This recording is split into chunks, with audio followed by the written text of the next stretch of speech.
dedicated to my son Sean Anthony Steele, in loving memory of my father Richard Steele. Chapter IV, of the mental requisites and impediments incidental to individuals either as masters or students in the Hermetic art. Querunt alchimiam falsi quoque recti, falsi sine numero, sedi sunt receti, et cupiditatibus, eod, tot sunt infecti, quod intermille, milla, vix sunt tres electis tamades scientiam, Norton's ordinal, proeme. To those whom inclination has led thus far, with a benevolent spirit, to the inquiry, it may appear no trifling object that we are in pursuit of, or irrational, if we may help to recover the ancient experiment of nature into her cause light, nor, let us be assured, will a few short years of study or idle handling of the matter, be sufficient to admit a man to the arcane of Hermetic science. Neither does it follow, and which is more to be regretted, that because all men have the material and live by it, that everyone is therefore fitted to handle the same, or able to improve, promote and profit by it in the manner here proposed. Few, we fear, judging by our own observation, and very few according to the testimony of more experienced observers, are endowed with a disposition naturally adapted towards this peculiar research, for that it is peculiar and distinct from every other branch of philosophy, may, without a more lengthening demonstration, have become apparent, to save fruitless labor, therefore, and deter the idle, it may be well to learn at once, before we enter on the routine of practice, what the impediments are, and those mental endowments most insisted on, for securing success in the experimental pursuit. Geber, who, in his Sum of Perfection, writes at length, and better than many, on this head, excludes several classes, which may serve as a foundation for developing the defects of each. Natural impotency, he asserts, is manifold, and may proceed partly from the physical defects of the artist, and partly from his soul, for either the organ may be weak or wholly corrupted, or the soul in the organ having nothing of rectitude or reason in itself, or because it is fantastical, unduly susceptive of the contrary of forms, and suddenly extensive from one thing knowable to its opposite, without discrimination. If a man have his faculties therefore so incomplete,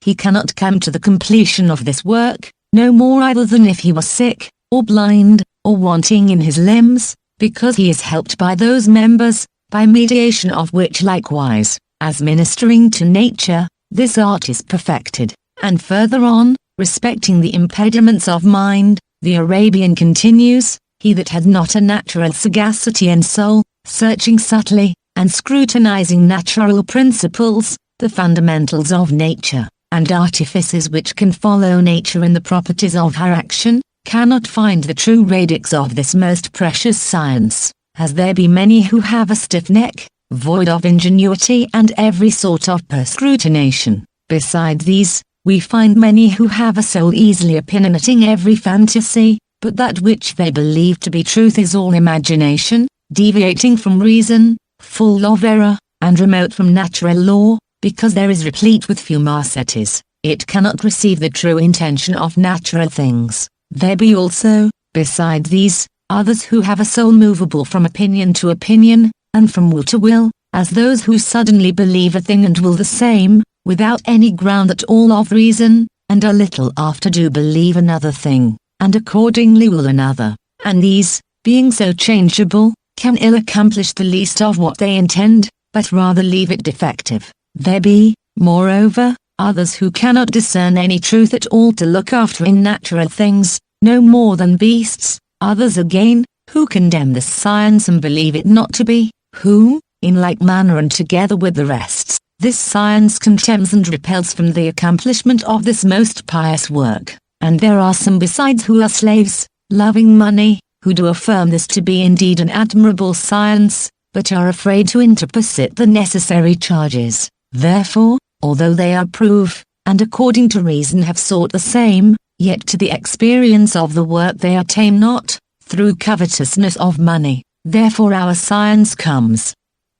not to them, for how can he who is ignorant or negligent in the pursuit of truth, otherwise attain it? 1. Now, if some of these should appear forced, or rather fanciful obstacles to the pursuit of science, We pray the reader to consider their application more closely, and whether, by particularizing, we may be able to discover their real drifts. And to begin with this first and last defect of avarice, those mammon worshippers appear indeed formerly to have believed but too much, that miserable division of them who sought in ignorance, from inert matter, without a ray of light to guide their benighted hopes, they did but small harm comparatively. It was not they who were so greatly oblivious to philosophy, they may be rather compassionated for their folly, who found nothing but loss and disappointment in exchange for years of patient and expectant labor. There have been others, far more blameworthy, and more fallacious, against whom the true adepts have unanimously declaimed,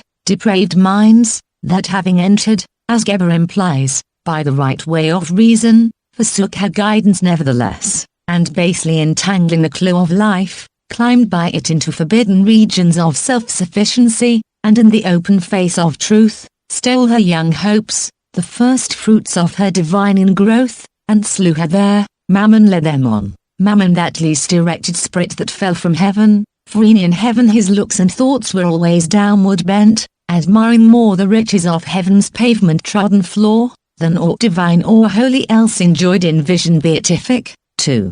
These are they who have been held in abhorrence by the good in all ages, who, having succeeded in inducing an exalted energy, have wilfully denied the light its true fulfillment, and substituting their own hasty purpose instead of the divine, defiled it, compelling the spirit to their private ends. And what will not the subject soul suffer when pressed by so execrable an evil? For such is the constitution of things, that it must either be filled with a superior or inferior power, and as the former is the reward of piety and proximate to the final cause, the latter is the punishment of the impious who defile the divine part of their essence, insinuating an evil spirit in the place of the divine. They have discovered secrets, says the prophet, and they are those who have been judged, for they know every secret of the angels, every oppressive and secret power of devils, and every power of those who commit sorcery, as well as of those who make molten images in the whole earth. They know how silver is produced from the dust of the earth, and how, on earth, the metallic drop exists, for lead and tin are not produced from the earth as the primary fountain of their production. There is an angel standing upon it, and that angel struggles to prevail. They have discovered secrets, and these are they who are to be judged. 3. Who have turned the discovery of nature to an ill account, and these are they to whom Geber alludes, who do affirm this to be indeed an admirable science, and have sought it also according to reason, yet could not enter into the experience, being afraid in their own persons to interposit the necessary charges, that is, to abandon the life of selfhood, and return the product to a benevolent and truthful end. Just to the point, we have the story of an Arabian magician, who must needs steal a little boy, to go with him to the mountain, in order to supply the material his own wickedness did not suffer him to approach. No impure leaven, need we repeat it, can enter into wisdom. She scorns to promote folly in any guise, much less will she suffer defilement at man's finite hand. But if anything can be done against the right of nature, she forsakes the polluted tabernacle and is lost. No, likewise, says the pious author of the Aquarium, that if by reason of that gift vouchsafed thee by God, thou happen thereupon, even after thou hast it, to wax proud or be covetousness, under whatever cover of false pretense, and dost hereby tempt thyself to a turning away from God, by little and little, no, for speak the truth, that this art will vanish from under thy hands, insomuch that thou shalt not know even that thou hadst it, the which, verily, had befallen more than one without their expectation. 4. Does anyone at this day, really conversant with the subject, ridicule such an assertion, or are our minds so far estranged from the sphere of final causes, as to be unable to conceive the accountability of moral evil under the law, is not destruction to the wicked, says Job, and a strange punishment to the workers of iniquity? Doth not he see my ways, and count all my steps? If I have walked with vanity, or if my foot hath hasted to deceit, let me be weighed in an even balance, that God may know mine integrity. If my step hath turned out of the way, and mine heart walked after mine eyes, and if any blot hath cleaved to mine hands, then let me sow, and let another eat, yea, let my offspring be rooted out. If I have made gold my hope, or have said to the fine gold, thou art my confidence, if I rejoiced because my wealth was great, and because mine hand had gotten much, if I beheld the sun when it shined, or the moon walking in brightness, and my heart hath been secretly enticed, or my mouth hath kissed my hand, this also were an iniquity to be punished by the judge, for I should have denied the God that is above. 5. That was the transgression of Eve, and of Adam, who sought to hide his iniquity in his bosom. 6. But so multifarious are the estrangements of sense, and so rapidly are effects carried along and remotely imaged in this world, that their source becomes less and less an object of general regard. The laws of nature indeed are examined into, and practically demonstrated to be just what they appear to be. The moral, the physical, and the organic are well reasoned, as in their constitutional consequences, apart from each other, fixed and independent. For nature at the circumference subsists in this way: animals, birds, insects, fishes, herbs, too, and minerals, having their parts so variously qualified, that not anything homogeneous is discovered to sight. Each creature nevertheless has its class, and a kingdom in common belongs to each specific variety, as a tree, with its flowers, leaves and branches, in plural manifestation, is at the root one, and as the flower may die and the leaves still survive, or the trunk without either live to endure the winter's blasts, so with respect to the natural laws, and in such a respect are they seen, independent and apart from each other, neither more nor less, for in their root are they not also one. Let the virus but once reach this by either channel, the moral, the physical, or the organic vitally infringed, the whole structure sympathizing decays. It is true, a man may be unjust, cruel, avaricious, may indulge in many vices without suffering in health, provided the structural laws be well conditioned and obeyed. Contrariwise, also, the best men may suffer from physical defects and infringement of the organic law. In mechanical arts, too, and ordinary intellectual operations, we image out ideas by suitable subjects independently, so that, whether it be for the sake of gain, fame or object of whatever kind, whether the work be undertaken with a benevolent, malicious, or rather uncertain intent, the thing resulting may be the same, and remain to image, not the motive instigatory, but the idea. It is either well or ill done, beautiful or deformed, according to the pattern and skill that have been exercised, irrespective of the individual intention which gave it birth. The pictures of Holbein are not less beautiful for all the covetous spirit that reigned with their conception. The deformity of the artist's soul was, as the laws of nature, apart, nor ever manifested in his produced work. The motive springs of humanity are very generally made occult, and like the armament within the Trojan horse, are often admitted under other pretext, to develop their force securely, whether good or evil, in the world, and whilst yet they are borne along in outward consequence far from their originating source, the many are slow to perceive it,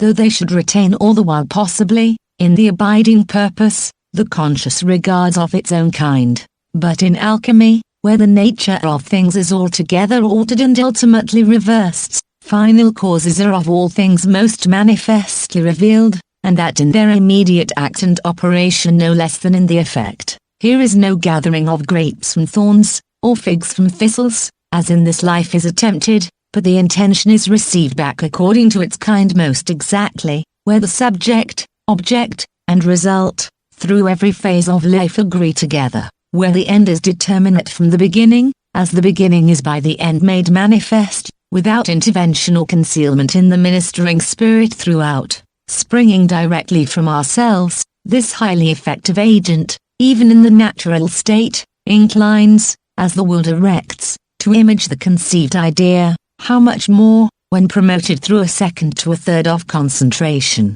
does it become fortified, and further multiplying in the conjunction, impose in sure consequences on him who wields it the inherent accountability, an eye for an eye, a tooth for a tooth. So does the law of justice exact retribution in those spheres, hence so much caution and secrecy, that the power might only be discovered through the long labor of an experienced and upright mind. Hence so much continued warning of the profane, lest, deviating, they should either break or become broken necessitiously upon the wheel of life. Sons of science, for this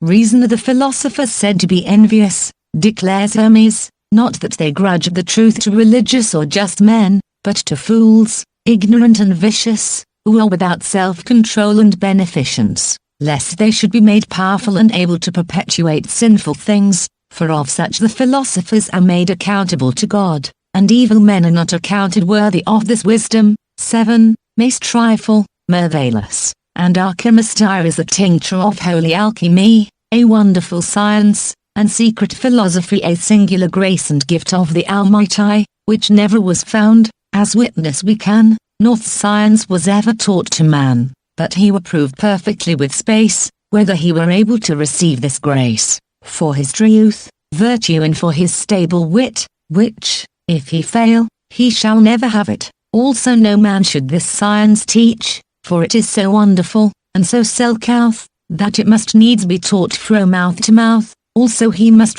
if he be never so loath, receive it with a most sacred oath, that, as we refuse great dignity and fame, so he must needly refuse the same, and this science must ever secret be, the cause whereof is this, as ye may see, if one evil man had hereof all his will, all Christian peace he might easily spill, and with his pride he might pull down, rightful kings and princes of renown. Wherefore the sentence of peril and jeopardy upon the teacher resteth dreadfully, so that for doubt of such pride and wealth he must beware, that will this science teach, no man therefore may reach this great present, but he hath virtues excellent, so though men we e'en possessors not to aid to hallow this science, as before is said, neither seem not blessed effectually, yet, in her order, this science is holy, and forasmuch as no man may her find but only by grace, she is holy in her kind. Also it is a work and cure divine, foul copper to make gold and silver fine, no man may find such change by his thought, of divers kinds which God's hands have wrought, for God's conjunctions man may not undo, but if his grace fully consent thereto, by help of this science, which our Lord above, has given to such men as he doth love, wherefore old fathers, conveniently, called this science holy alchemy. 8. None ever truly attain to the fruits of this philosophy, as the wise declare, without rectitude of intention and the blessing of God on a well-tried experience, and it is the reiterated assertion of this grateful truth that has encouraged us, by a natural faith, to pursue the inquiry and recommend it to others who are desirous of instruction. To say that the pursuit is without danger to the ill-informed would be presuming too much on late acquaintanceship and contrary to the credible assertion of adepts. But there are many degrees of success in the legitimate path, and every step is progressive where the rule of reason is pursued. Avarice, or ambition, or a curious hope, may long to prove the golden promise of alchemy, but neither will be found to be the true form of gold. Reason alone can enter into it. Mammon may draw the dead metal in heaps about its sordid circumference, but it cannot quicken the orific seed in life. That spirit is too gross to permeate the ethereal profundity. All he can draw from it is stolen, for he is the first to fly from wisdom's fiery ordeal, not able to enter with his camel form, or daring to prove vaporous essence in her pure light, but to proceed. Next above the covetous, skeptics are condemned by Geber, but as these by their own choice remain in ignorance, they would merit less reproval were it not that they endeavor to hinder others as well as themselves from the pursuit of truth, and of all evil spirits that haunt this world and set up their bar to human advancement. Infidelity perhaps is the most absurd. By infidelity, we mean that fashionable kind of faithlessness, which, without rational foundation, denounces everything that is new, or not seeming immediately to square with the received commonplace, and which in truth conceives nothing worthy to be believed, or held in veneration. The age of religious intolerance has passed gradually away, and greater allowances are now made for most things, all kinds of folly and diversities of opinion, but so much higher does the folly of skepticism run than heretofore, over all boundary, test of reality and probability of truth, that we had as leave the days of Galileo had been ours, as live so much later to see the recovered secret of ages dwindle and sink into obloquy for lack of faith and mind verily to bear it witness in manifestation. It is the wisdom of modern skeptics to ape the thing which they stand most in need of, viz., sound reason. The deficiency too is doubled in their disguise, since, ignorant of their own ignorance, they push forward as so many stolid bolts before the gate of truth. Yet, despite of all the rejectors and scoffers, nature opens her hospitable door to the multitude in the highways and byways, seeking them out to alleviate their sufferings and offer a new guide to knowledge and felicity. We are low to mesmerism, not ashamed, but grateful to acknowledge the neglected doorkeeper that gave us first introduction to the vestibule of antique science. Do they not perceive how she has risen up, lifted by a few faithful hands out of their reach, those scoffers? But her monarchy was established and triumphant even before they perceived her, or ever their wicked crusade against her was begun. They warred with they knew not what, or wished, would it avail without faith to stimulate in the pursuit. Nature, who is liberal of her common gifts and lavishes earthly blessings without personal respect, opens not this casket after the same rule. She must be moved to it subtly, conscientiously, courteously, and then she will surrender to none but a philosopher, one too that has been disciplined in her schools, tried and proven to ensure his ability to bear the sacred trusts. Therefore no man shall be too swift to cast away our Lord's precious gift, considering how the Almighty God, from great doctors hath this science forbid, and granted it to few men of his mercy, such as be faithful, true and lowly. And as there be but planets 7 among the multitude of stars in heaven, so among millions of mankind scarcely 7 men may this science find. Wherefore layman ye may hear and see how many doctors of great authority, with many searchers have this science sought, yet all their labours have turned to naught, and if they did costs, yet found none avile, but in their purpose oftentime did fail. Then in despair, they reason and depart, and then they say how there is no such arret.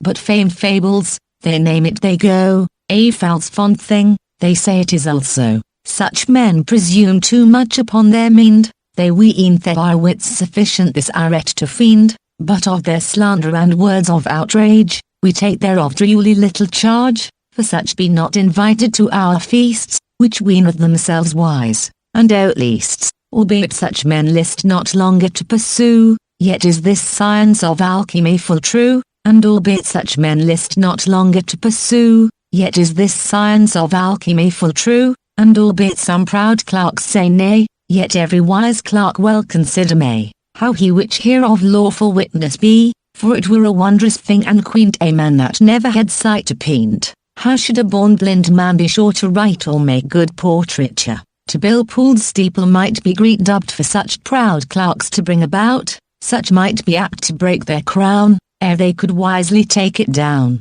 Wherefore all such a fall far behind, to fetch out the secretest point of kind. Therefore all men, take their fortune and chance, remit such clerks to their ignorance. 9. Rational skepticism has quite another object and never exhibits itself in the refractory form of its mock ally. It is the province of reason to inquire and endeavor, by perscrutination, to prove all things, that, finally rejecting the false, it may hold fast that which is true. Such skepticism, more properly perhaps called discrimination, is as much required by the Hermetic student as the other is obnoxious, for this kind of analytic exercise helps to corroborate the mind, and cultivate that distinctive supremacy of truth in the understanding spirit which is so essential to success in the practical research, but which is very rarely to be met with in uneducated minds, and, being without it, need we wonder that so many are now, as in Gebers Norton's time,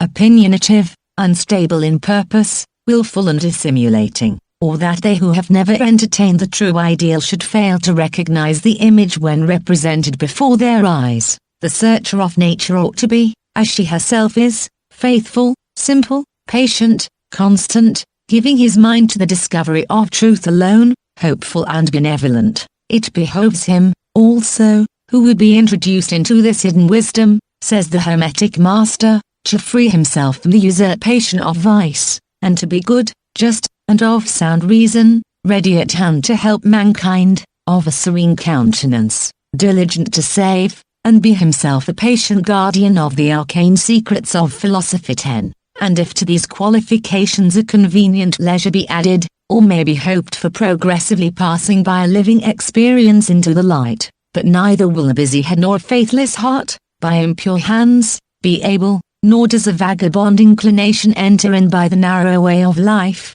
with respect to the impediments of body mentioned by Geber. These are less numerous and more commonly supplied. Hands and eyes are to be had in abundance, and where these are conjoined with the foregoing conditions, other hindrances with respect to the artist, for the occasion, be passed by. Then for the student, he should, as a matter of course, be possessed, or learn, at least, to cultivate the incipient qualifications he intends afterwards to bring to practice. The same patient hope and free perspicuity of thought and imagination also will be called for, in acquiring the Hermetic doctrine, by perusal, as is afterwards needed for the experimental proof. Reading was not formerly adapted to the million, as it now is, in thought, language, and reference, familiarized and made easy to the understanding of all. No such alluring baits to idleness are to be found on the title pages of the Middle Age school of philosophy, no such simplifications of science, as we now hear of, are belonging to alchemy. It is true, there are revelations, open entrances, new lights on true lights, sunshine and moonshine, and other auroras, and picture dawns, manuals, introductory lexicons of obscure terms, with meanings no less obscured, triumphal chariots also, banners, gates, keys, and guides too without number, all directing on the same royal road when this is found, but useless to most wayfarers. Nothing that we observe at all suited to the means or taste of the millionaire class of readers whose understanding, like that of pampered children, has grown flaccid, and, by excess of object teaching, has forgotten how to think. Very few there will be found to relish the enigmas of the old alchemists,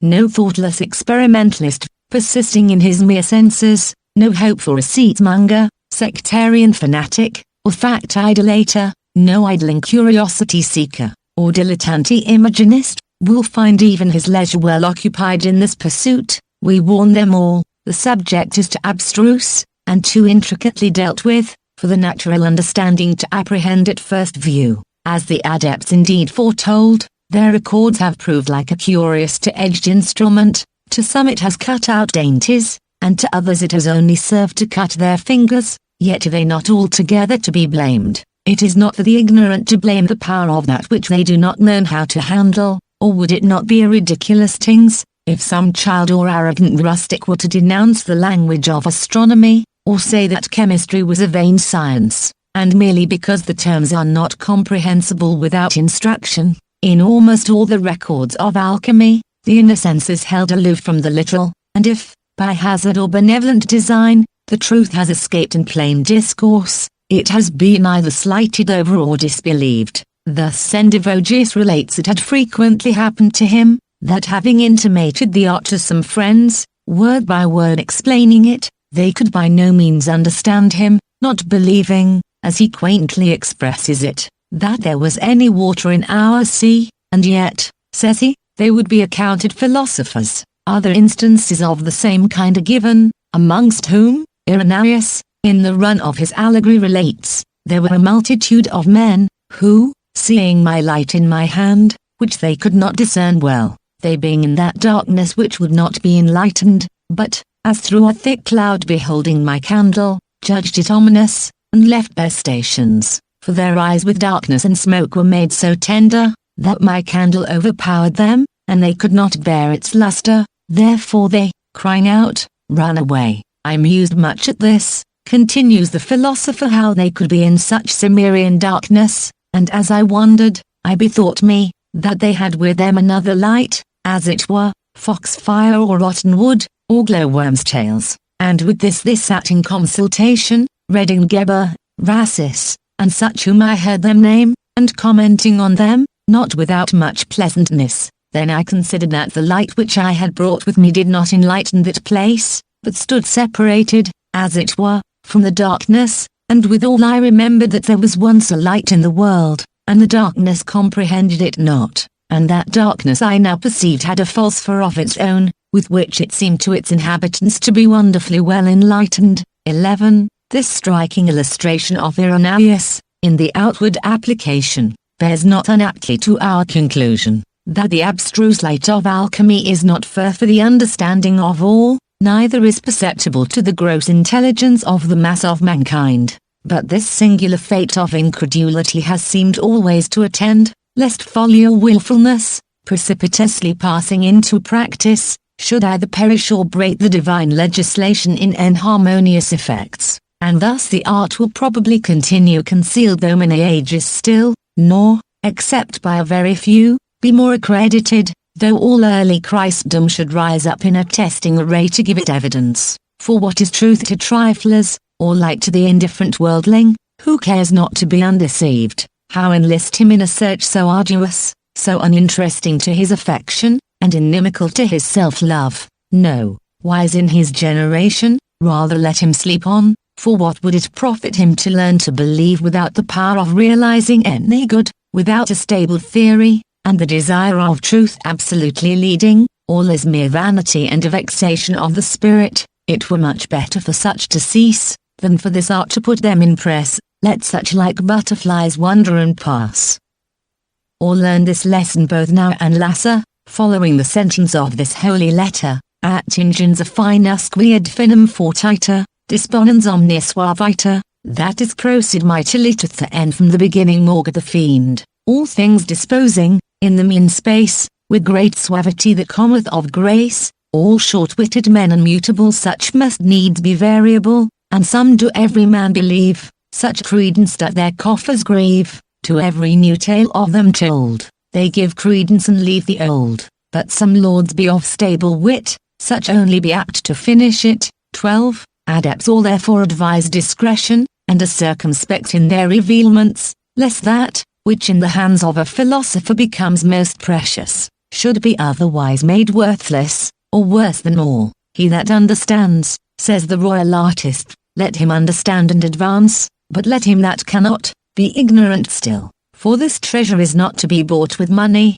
and as it cannot be bought, so neither can it be sold. 13. Ye sons of avarice and ignorance, cries Geber, and ye of evil manners, avaunt and fly from this science, for it is inimical to you, and will bring you to poverty. For this great gift of God is, by his judgment, hidden from you forever, and therefore we treat of it in such words as to the wise shall, by pursuit become intelligible, but to such as we have described, mean of mean capacity, will be most profound, and fools shall be absolutely debarred entrance therein. 14. Common language is suited to express common thoughts, and to convey them to the vulgar conception, but the alchemists, for various sufficient reasons, have not thought fit to deliver their wisdom in this way, as if it could be syllabled out like a romance or a common ballad, for the amusement of the first runner-by, who would deign look with his mere eyes and read. They better knew the value of their instructions, and so studiously veiled it, that he only who was really desirous, and made fit by long study to pursue the work, should be able to understand them. The words of the wise are as goads, says the preacher, and as nails fastened by the master of assemblies, which are given by one shepherd. One spirit indeed reigns throughout, and one intention, but she is so hedged in with cabalisms, metaphors, types, emblems, and sophistications, that there is but one leader, who should undertake the deliverance, one only, we repeat, he that is allied, the same rational light that, in practice strengthening, afterwards is raised to the allegoric siege of life, and by the fire of his divine wrath enkindled, to overcome the stronghold of evil therein allied, and let the sapient artificer, concludes the prince, studiously peruse our books, collecting our dispersed intention, which we have described in divers places that we might not expose it to malignant, ignorant men, and let him prove his collection even into the knowledge, studying and experimenting with the instance of sagacious labor, till he come to an entire understanding of the whole. Let the student exercise himself, in order to find out this our proposed way of investigation, so as to acquire a plenary knowledge of the verity of perfecting and corrupting matter and form. 15. And again, I beg of thee, my son, says the adept Ricardus, to examine the writings of the philosophers, for if thou art slothful at thy books, thy mind cannot be prepared for the work, nor will he be able advantageously to bring his hand to the practice whose mind is sluggish in studying the theory, but he with more security shall advance to the work who has stored his mind with resources. Ignorance is wiped off by study, which restores the human intellect to true science and knowledge, and by these enigmas the Dagon is overthrown. 16. Zachary likewise, in his Opusculum, this I tell thee, he says, that thou ought first to read with unwearied patience and perseverance the writings of the philosophers before thou extendest thy hand to the philosophic work, and pray to God for his grace and wisdom to help thee therein, for no one ever acquired this art by chance, but by prayer rather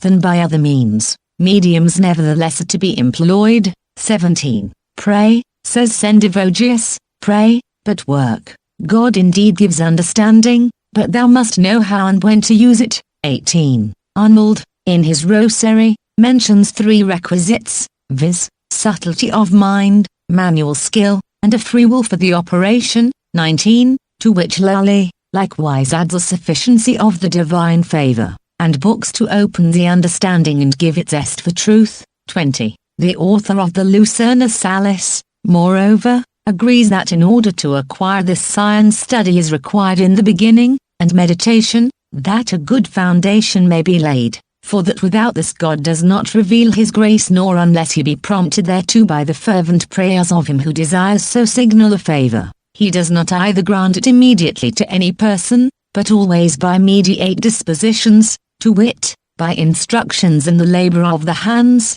to which he gives a thorough blessing it he be invoked thereto with a sincere heart, whereas, when recourse is not duly had to him by prayer, he stops the effect thereof, either by interposing obstacles to things already begun, or else suffering them to conclude with an evil event. 21. These several preliminary requirements will not appear astonishing to those who have obtained an insight into the nature of this science, nor will it be deemed by any, we hope, accounting pretense or affectation for philosophers to talk of praying for divine assistance in a research which is so much wrapped in and about the desire as to be ultimately made manifest through its means. Besides, are we not accustomed to seek for benefits where we think they are to be found? If we go to the musician to learn music, the chemist to procure instruction in his art, to the astronomer's, builder, or other mechanist to learn their several acquirements, how much more ought we not to apply to the causal fountain for wisdom, which is his alone and voluntarily to bestow, and as the learned of this world must be won by some means to impart their knowledge, shall we not by the same parallel endeavor to move the divine nature by prayers, who has promised all things to those humbly and early seeking him? For to desire and covet after wisdom is to seek to be a partaker of that divinity to which we aspire, and no otherwise can we be made partakers. It is taught, but by a voluntary assimilation. My son, instructs the wise Hermes, I admonish thee to love God, in whom is the strength of thy undertaking and the bond of whatsoever thou meditatest to unloose, and this science I have obtained by the sole gift of the living God inspiring me. 22. Man may condition it, ought, by patient labor disciplining, to prepare the way of the greater in the lesser good, but he cannot compel, much less impart, the divine blessing on his handiwork, neither cement the spiritual union or give it increase. There is a period too, when in conjunction, the spirit transcends all earthly control, and passing under the divine hand, recreates by his sovereign will alone. But it is vain to look for a blessing from nature without his cooperation who is her will, for without controversy, as the scripture alludes, the lesser is blessed by the greater. Every good gift and every perfect gift comes from the Father of lights in whom there is no variableness or shadow of turning, and again, Paul may plant and Apollos may water, but God alone giveth the increase, and God withholds not this increase alone, but deprives the talent likewise, where it is wasted or hoarded without interest or promotion. To them that have and use is given more abundantly, but from him that improves not there is taken away even that which he has, for the Almighty will not permit his gifts to remain idle, much less may they suffer abuse, being immortal, and he therefore must be a good steward who would overlook the rich treasury of life. Our GLD and silver ben me common plate, but a sperm out of a body I take, in the which is Al, Sol, Lune, life and light, water and earth, fire and frit, and Al cometh of one image, but the water of the wood maketh the marriage. Therefore there is no other way but to take thee to thy beads and pray, for covetous men it findeth never though they seek it once and ever. Set not your hearts in this thing but only to God and good living. And he that will come thereby must be meek and full of mercy, both in spirit and in countenance, full of charity and good governance, and evermore full of almsdeed, simple and purely his life to lead, with prayers, penances and piety, and ever to God alone be, and all the riches, that he is sped, to do God worship with almsdeed. All you that have sought many a day, leave work, take your beads and pray. 23. With the nature and effects of prayer, in ordinary life, all men are familiar in one degree or other, for every desire of the mind is in its kind of prayer and preparative for the acquirement of its object, and if prayer effected nothing else, it certainly collects the mind, and corroborates the faculties in their pursuit, for when the thoughts are concentrated, means and adjuncts suggest themselves, which do not occur when they are indifferently shown, and thus by a prayerful communion we often obtain undivine things which otherwise we should not. But the esoteric ground brings us acquainted with prayer in a far deeper sense, and adepts are eloquent in their imputations of its efficacy with prayer in a far deeper sense, and adepts are eloquent in their imputations of its efficacy in spagyric works, when the mind is lifted up, even in the midst of the operations of vital chemistry, full of labor and toil, they prayed, says Kirkringius, and every man knows, that hath entirely devoted himself to this business, how effectual prayer is, and how often those things which he long sought and could not find, have been imparted to him in a moment, as it were, infused from above, or dictated by some good genius. That also is of use in solving riddles and enigmatical writings, for if you burn with a great desire of knowing them, that is prayer, and when you incline your mind to this or that, variously discussing and meditating many things, this is cooperation, that your prayer may not be, for want of exertion attempting of God, yet all endeavor is vain until you find the solution. Nevertheless, if you despair not, but instantly persist in desire, and cease not from labor, at length, in a moment, the solution will fall in. This is a revelation, which you cannot receive unless you pray with great desire and labor, using your utmost endeavor, and yet you cannot perceive how from all those things, of which you thought, which were not the solution of the enigma, the solution itself arose. This unfolding of the riddle opens to you the mystery of all things, and shows how available prayer is for the obtainment of things spiritual and eternal, as well as corporeal and perishing goods, and when prayer is made with a heart not feigned, but sincere, you will see that there is nothing more fit for the acquiring of what you desire. Thus piety is available for all things, as the oracles declare, and prayer especially, which is its principal exercise, is profitable for great undertakings. 24. But lest, with all this, it should appear to any superstitious or otherwise unrighteous to invoke the divine aid to this particular undertaking, as if God were mutable, we take leave to add a few further considerations in defense of prayer, and also the different kinds of invocation which were employed by the ancients in their celebration of theurgic rites. Prayer, according to Iamblichus, was divided into 3 classes, the first of which, as pertaining to the early initiations, was called collective, having for its object to gather the mental powers into accord with their leader, seeking a clue whereby it may enter the intelligible profundity of the enigma. The second affects the bonds of concordant spirits, calling forth, prior to intellectual alliance. The third is the final authoritative seal of union, when the desire, leading from faith, becomes into its true end. The first, recapitulates our author, pertains to illumination, the second, to a communion of operation, but through the energy of the third, we receive a perfect plenitude of divine fire, and supplication, indeed precedes, like a precursor, preparing the way before the sacrifice appears, but sometimes it intercedes as a mediator. 25, and sometimes accomplishes the end of sacrificing. No operation, however, in sacred concerns, can succeed without the intervention of prayer. Lastly, the continual exercise of prayer nourishes the vigor of our intellect, and renders the receptacles of the soul far more capacious. By enlarging the desire for the communications of the gods, it likewise is the divine key which opens to men the penetralia of wisdom, accustoms us to the splendid rivers of supernal light, and by this, in a short time, perfects the inmost recesses and disposes them for the ineffable knowledge and contact of divinity, nor does the adoration desist till it has raised the sublimated soul up to the summit of all, for it gradually and silently draws upwards the manners of the soul, by divesting her of everything foreign to a divine nature, and clothes her with the perfections of the God. Besides this, it produces an indissoluble communion and friendship with divinity, nourishes a divine love, and inflames the divine part of the soul. Whatever is of an oppressive and contrary nature it helps to expiate and purify, expels whatever is prone to generation, and retains nothing of the dregs of mortality in its ethereal and splendid spirit, perfects our good hope and faith,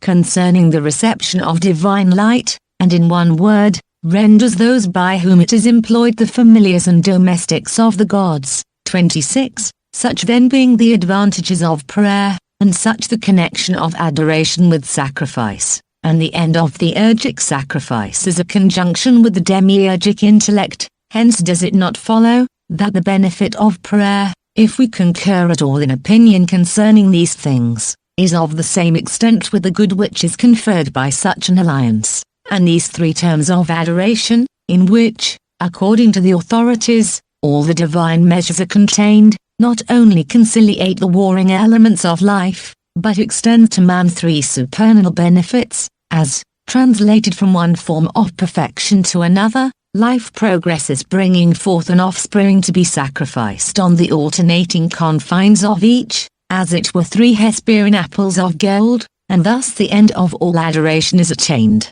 and there the rational inquiry rests as in its proper object, and there the true attraction of love is to be found, and there the true attraction of love is to be found, which in this life never can be put by an oblation of that life, for the attractions which are here supplied to the sensible perception, and for which so many pray, are transitory, and the desire of them is nothing more than the desire of images which lose ultimately the magnetic virtue imparted to them by the idea, because without it, when in the possession, they are found to be neither truly desirable, nor sufficient, nor good. But if, for the common concerns of life, men pray and for a general prosperity in public worship, hoping to be heard, how much more should not the desire be conceived effectual when addressed within the living temple from the divine light within, when, in the congress of allied mind, the spirit wakes to consciousness, and in their universal harmony conspiring, dissolves the total life to love.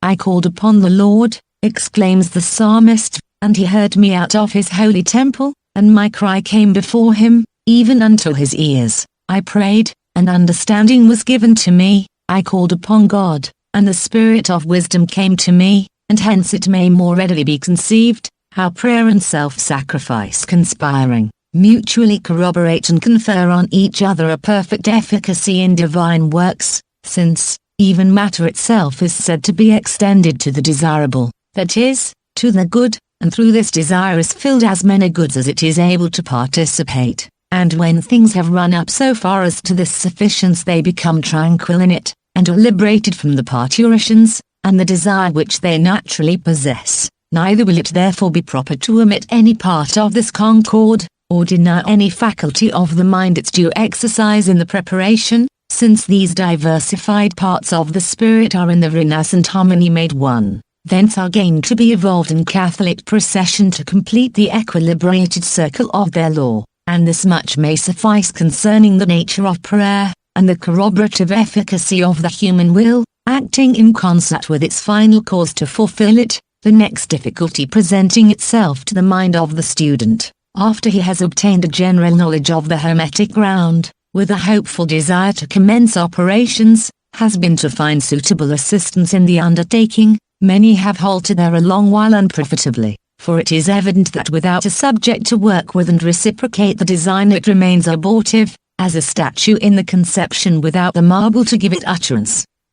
The ascent to unity is arduous, and the descent is not undertaken in safety alone, neither is there any increase of the spirit, as we have already shown, without a medium and a bond. Behold, two are better than one, says the preacher, because they have a good reward for their labor, and mutually assist each other by the way. But for one alone, there is no end of his labor. And for whom do I labor, saith he, and bereave my soul of food? This is vanity, yea, it is a sore travail. 27. But so much has been written, and with such a deal of sophistication, about the philosophic vessel and its multiform distillatory apparatus, of nerves, veins, and alembics, that we should be in doubt where to choose a guide in this respect sufficiently intelligible, and who is at the same time trustworthy and of equal fame. One hint, however, in the sum of Norton's Ordinal, may help to extricate us from the difficulty of explaining men more,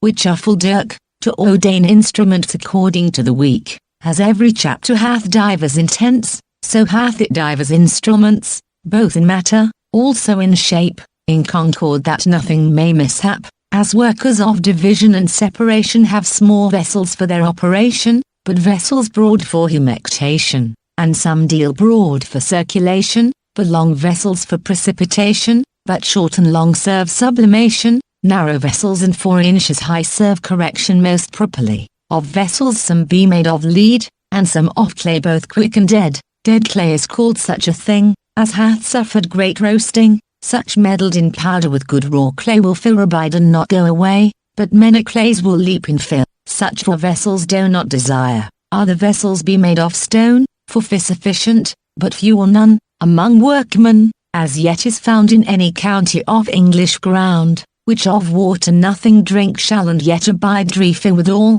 Such stones, large for our intent, were a precious instrument, but other vessels be made of glass, that spiritual matter should not outpass, of ashes, of iron in this land every each one be made, but elsewhere be of stone, of our glasses, the better kind. The morning stuff ye shall it find, which was aces the night before, standing in heat, all night and more. The harder stuff is called fretum, of clipping of other glasses it come. Tincture with annealing of glaciers will not pass him as they rehearse. By this doctrine choose or refuse.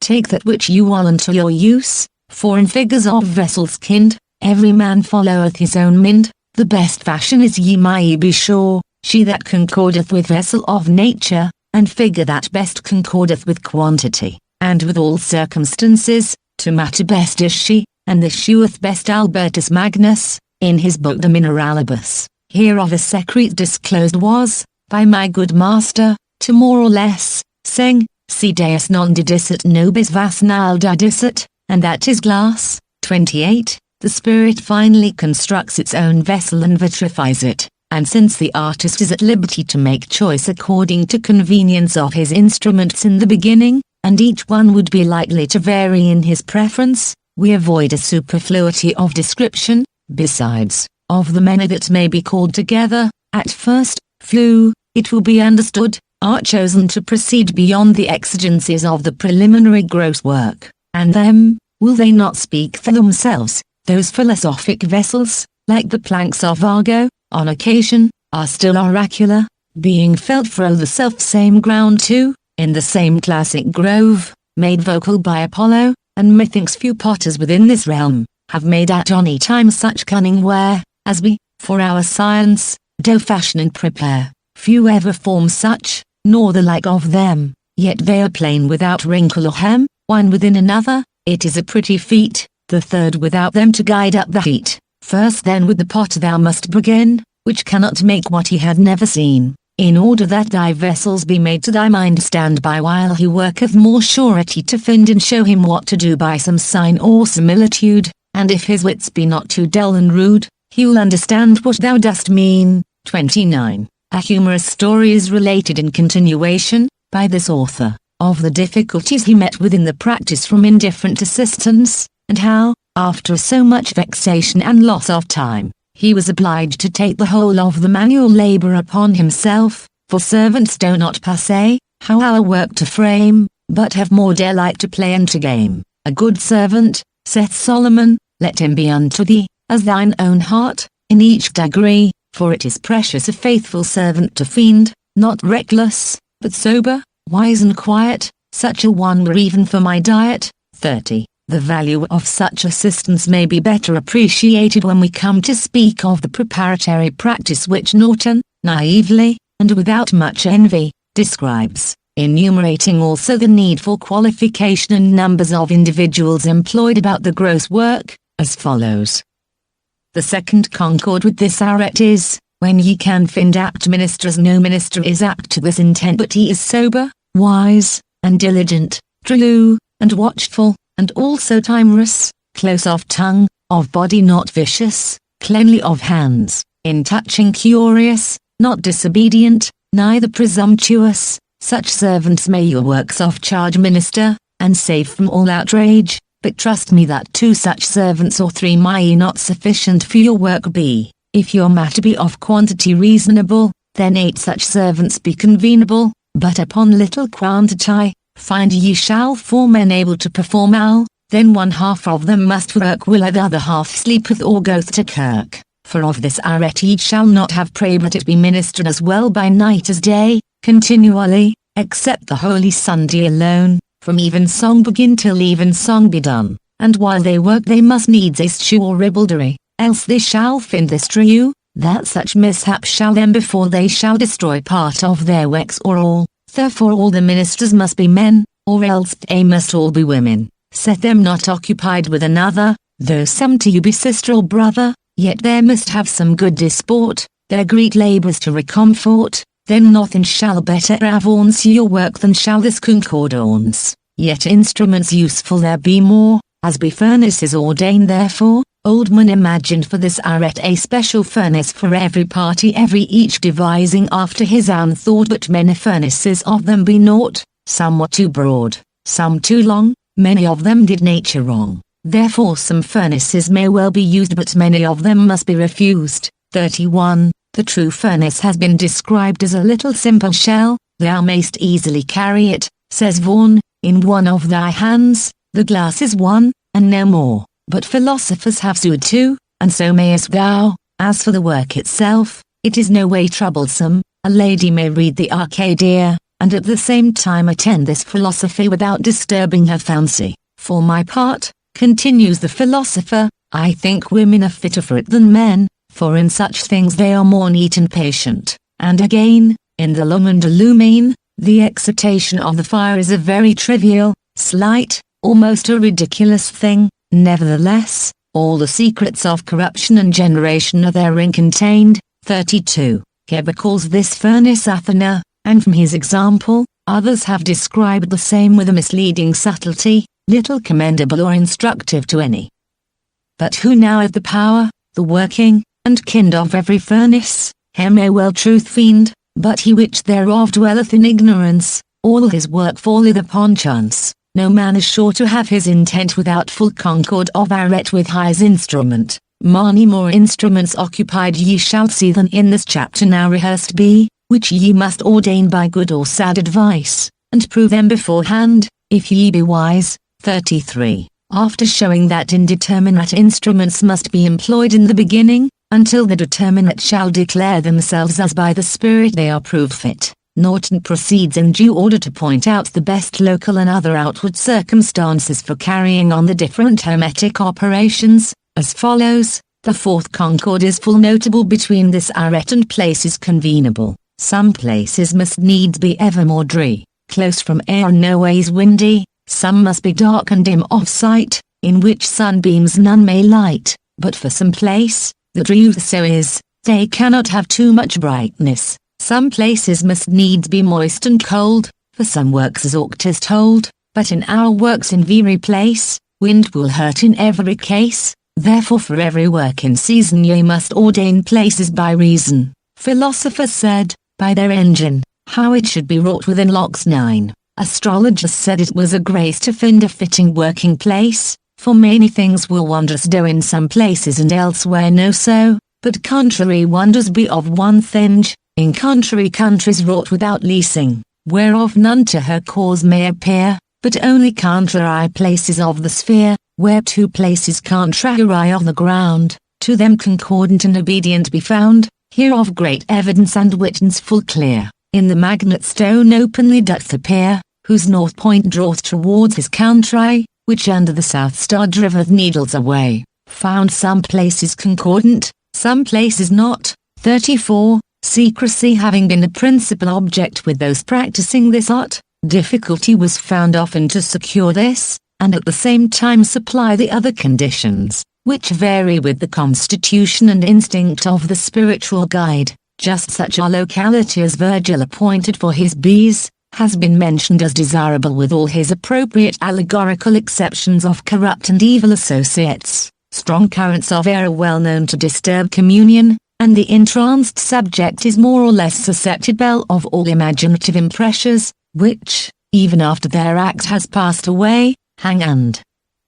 pollute the ether of their pertinacious abode, as adepts well testify, and Cornelius Agrippa, in his occult philosophy, diffusely expounds, showing that truly, it is a grace, to find a fitting working place. The following lessons of an English adept, neither antique nor envious, may not be in conclusion of the rest, if they desire lead thee on to the practice, that is of the ultimate philosophic work, says Vaughan. Consider well with thyself what manner of man thou art, and what it is that thou wouldst do, for it is no small matter. Thou hast resolved with thyself to be a co-operator with the living God, and to minister to him in his work of generation. Have a care, therefore, that thou dost not hinder his work, for if thy heat exceeds the natural proportion, thou hast stirred up the wrath of the moist natures, and they will stand up against the central fire, and the central fire against them, and there will be a terrible division in the chaos, but the sweet spirit of peace,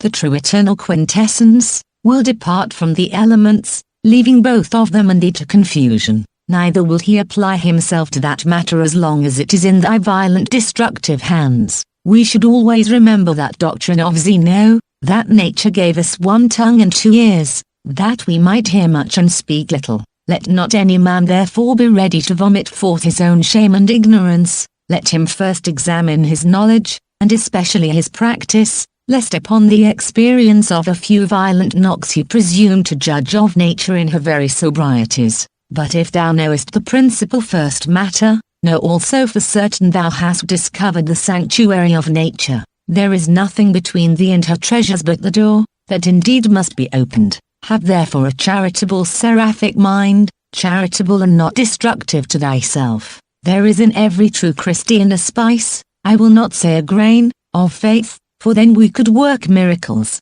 but know that as God is the Father, so charity is the nurse of faith, for there springs from charitable works, from the effects of spiritual beneficence, a hope of heaven, and who is he that will not gladly believe what he hopes to obtain? On the contrary, these springs no hope at all from the works of darkness, and by consequence of no faith, but that faith of devils to believe and tremble. Settle not in the lees and puddles of the world. Have thy heart in heaven and thy hands upon earth. Ascend in piety and descend in charity, for this is the nature of light and the way of the children of it. You must live, as says Agrippa, according to God and the angels, rejecting all things that are dissimilar to the heaven, otherwise thou canst have no communion with superiors. Lastly, unus est non solus, avoid the multitude, as well of passions as of persons, and, in conclusion, I would have thee understand that every day is a contracted year, and that each year is an extended day. Anticipate the year in the day, and lose not a day in the year. Make use of indeterminate agents till thou canst find a determinate one. The many wish well, but one only loves. Circumferences spread, but centers contract, so superiors dissolve and inferiors coagulate. Stand not long in the sun nor long in the shade. Where extremes meet, there look for complexions. Learn from thy errors to be infallible, and from thy misfortunes to be constant. There is nothing stronger than perseverance, for it ends in miracles. 35. Abundant evidence might here be brought to bear, but sufficient has been said for suggestive purposes, and addition would be as little likely to stimulate inquiry without practical information as to satisfy the incredulous. Nothing is more generally insisted on, next to benevolence and rectitude of intention, than perseverance for this experiment, and if to the foregoing instructions we add in some, that effects rationally investigated led into their causes, and that as the plant of his seed is reared, and according to its proper species germinates in a congenial soil, so in this philosophy the end is implied in the beginning, and the purpose is by the product made manifest, the motive, through the resulting action, by the metaphysical cause, into physical effect, qui capit, il sapit. And with this advice we concluded our introduction, as it may be called, to the Sphinx's lair, the first link in the chain. Part 4 The Hermetic Practice, Chapter 1 of the Vital Purification, commonly called the Gross Work, De Sudoribus Vendentorets, Arcanum Ignis Aquae respectively 6, next to the preliminary aids already noted, and a sufficient theory to being with, follows the preparation of the philosophic subject, which is performed, says the monk Basil, by operation of the hands, that some real effect may be produced. From preparation arises knowledge, even such as opens all the fundamentals of alchemy and medicine. Operation of the hands, continues he, requires a diligent application of itself, but the praise of the science consists in experience, hence that notable maxim physician, heal thyself. But the difference of these, anatomy, that which is spiritual, distinguisheth, operation shows thee how all things may be brought to light and exposed to sight visibly, but knowledge, that is, experience reveals the practice and shows further how to proceed, and that whence the true practitioner is, and is no other than a confirmation of the previous work, because the operation of the hands manifests something that is good, and draws the latent and hidden nature outwards, and brings it to light for good, and thus, as in divine things the way of the Lord is to be prepared, so also, in these, spiritual things, the way has to be opened and prepared, that no error be made from the right path, but that progress may be made without deviation in the direct way to health. Manual operation is chiefly required, therefore, without which, indeed, every other operation,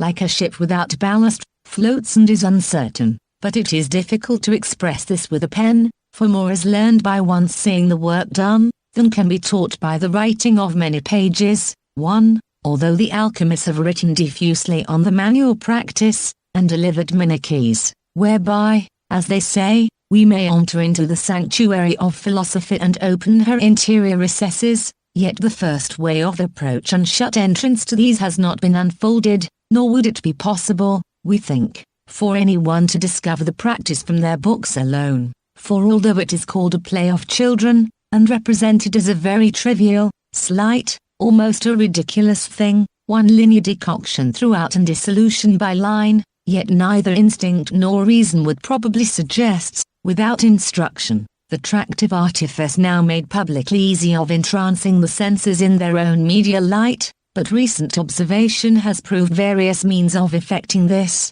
and determining the natural life to an interaction of its beams, by the hand or eye of another mesmerizing, or by a passive fixed gaze, the virtues of ether and chloroform to a familiar, and in these days ignorantly preferred to the former expedients, since their effects are considered analogous and more easily supplied, which however are very different, as proved by the contrariety of their cause. For, whereas the one, overcoming in light, oxygenates, purifies, and sublimes the arterial blood, and in proportion the intellectual powers, the other contrariwise, by influxion of darkness, drowns the oxygenating spirit, prostrates and confounds the mental powers, and, further overwhelming, often produces syncope and death. But we have no space to dwell here on errors that daily experience promises to remove. The ancients appear to have been acquainted with other analogous means and media of curative repute, other revolutionary arts,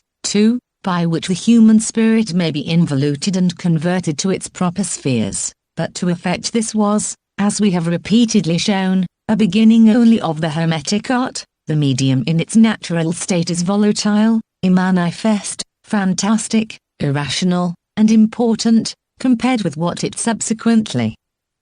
is become. The alchemists, we repeat therefore, did not remain satisfied with a few passes of the hand, or any first phenomena whatever, but they proceeded at once scientifically to purify, depriving the ether of its wild affections and impressions by a dissolution of the circulating body in its own blood. For this is that brazen wall celebrated by antiquity, which surrounds our heaven and must be scaled, and passed through before anyone can hope to discern the equilibrate felicity of being within. Take the occult nature, which is our brass, says Albertus, and wash it that it may be pure and clean, dissolve, distill, sublime, increate, calcine, and fix it, the whole of which is nothing else than a successive dissolution and coagulation to make the fixed volatile, and volatile fixed. The beginning of the whole work is a perfect solution. 2. Now, although there are many ways of including the sensible medium and of unfolding the interior light temporarily,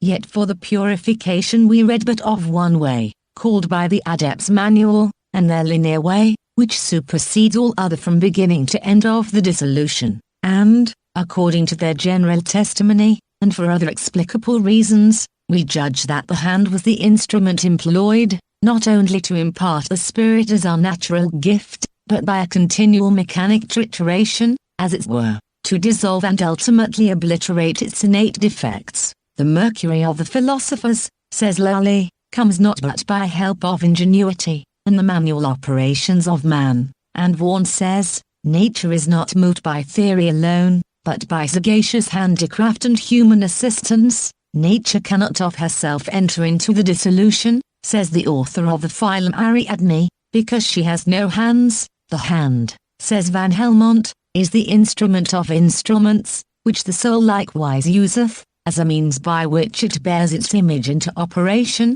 3. We could bring together a multitude of passages showing the literal application of these, but have a doubt about the utility, since they would prove nothing to unbelievers, and those who are disposed to inquire for themselves, looking to context and probability, may be readily convinced. We are less than ever anxious at this late stage of inquiry to persuade others, or induce trial of the practice where theoretic power is deficient, believe the incredulous therefore to their incredulity, until faith has independently established the fact over their heads, for neither will the preclude of hermetic practice be attractive to the idle, but continual labor is exacted throughout the performance, patience, toil, skill, unremitting attention, in the execution, and a free will to the discovery of error, without discordant slurring or disguise. He that neglects the knowledge, being disheartened by the difficulties thereof, shall never find where the disease lieth, says Crollius, for these chemical secrets will never be fingered by those slothful or sottish despisers of them, by reason of their indisposition and unaptness for manual operation, as also of the profane, lewd, and unworthy. There will be little danger of their apprehending and discerning divine mysteries, because they want the spirit of wisdom, and are not quick of understanding in these things. 4. Some indeed, amongst the ignorant and pseudo-chemists, says Irenaeus, imagine that our work is a mere recreation and amusement from beginning to end, holding indeed the labor of this artifice in light account, in the work which they account so easy. However, we observe they reap an empty harvest for their idling pains. We know next the divine blessing and a good principle to begin with, that it is by assiduity and industry that we accomplish the first work, nor is the work so easy that it should be considered as a mental recreation either, since a concentrated attention is necessary, but according to the labor we do likewise reckon the reward, as Hermes says, I spared no labor either of mind or body, which also verifies that proverb of Solomon, the desire of the idle shall cause him to perish. Neither is it wonderful that so many chemical students were in former times reduced to poverty, since they spared labor, but no expense. But, continues the same author, we, who know the truth, have worked, and we know beyond doubt that there is no work more tedious than our first operation, concerning which Marine gravely warns King Khaled, saying that many philosophers have been overcome with the fatigue of this work. Neither would I have these things understood figuratively, continues he. I am not speaking here indeed of the commencement of the supernatural work, but of things as we first find them, and to well dispose the matter. This truly is a labor and a work. 5. The work of philosophers, says Arnold, is to dissolve the stone in its own mercury, that it may be reduced into its first matter. Opus Namc Philosophorum, est dissolvi lapidem in suum mercurium, ut in primum reducata materium. 6. This labor has, by the author of the Hermetic Secret, Ergogeronus, and some others, been styled a labor of Hercules, for there is such a mass of heterogeneous superfluities adhering to our subject, that nothing short of dissolution can give it rest, and, these adepts say, it will be entirely impossible to accomplish without the theory of their arcanum, in which they show the medium by which the royal diadem may be extracted from our sordid subject, and even when this is known, continual labor is required in the application, lest remaining in any part, of left alone, before the total solution of her enigma, the Sphinx should retrieve her dominion unawares and frustrate the work begun. Twer, cock, et reitera, et non titidit, grind, cocked, says the wise author of the Risarium, and reiterate your labor and be not weary. 7. Work not today and be sorry tomorrow, but lay sorrow aside and continue your labor steadfast unto the end, lest peradventure God hoodwink and make open the light, says the Spirit to Dr. D. The labor is equal to the work, and to fight against the powers of darkness requires great force. 8. And let him who would learn, says Van Helmont, buy coals on fire, and discover those things which watching successive nights, and expenses, have afforded to philosophers. 9. Kings and powerful princes have not been ashamed to set their hand to work in order to seek out, by their sweat and labors, the secret of nature, which they have faithfully bequeathed. 910. Ardua prima viae, et cavix men ressentenitentur equi. 11. Fresh horses there verily needed to this celestial plowshare and laborious assistance for a toil that is incessant, to clear the wasted field of human life, and harrow it for a more congenial growth, nor once nor twice, but many times the labor must be repeated, as each dying is renewed into a better life. This the wise poet, in his Georgics, teaches, and this recalls to mind the advice of Norton and his brother adepts about the choice of servants, their capacities and qualifications, which moreover are tried in a double, single manifold, and triply complicated sense. All the operators, says Zachary, supply themselves with 3 or 4, sometimes 10, furnaces or more, as for solution, sublimation, calcinations, and the matter passes through vessels innumerable, but not all would avail without a method in their distribution. One would not advance in effect beyond another, unless the operation were altered. There is indeed but one way of working,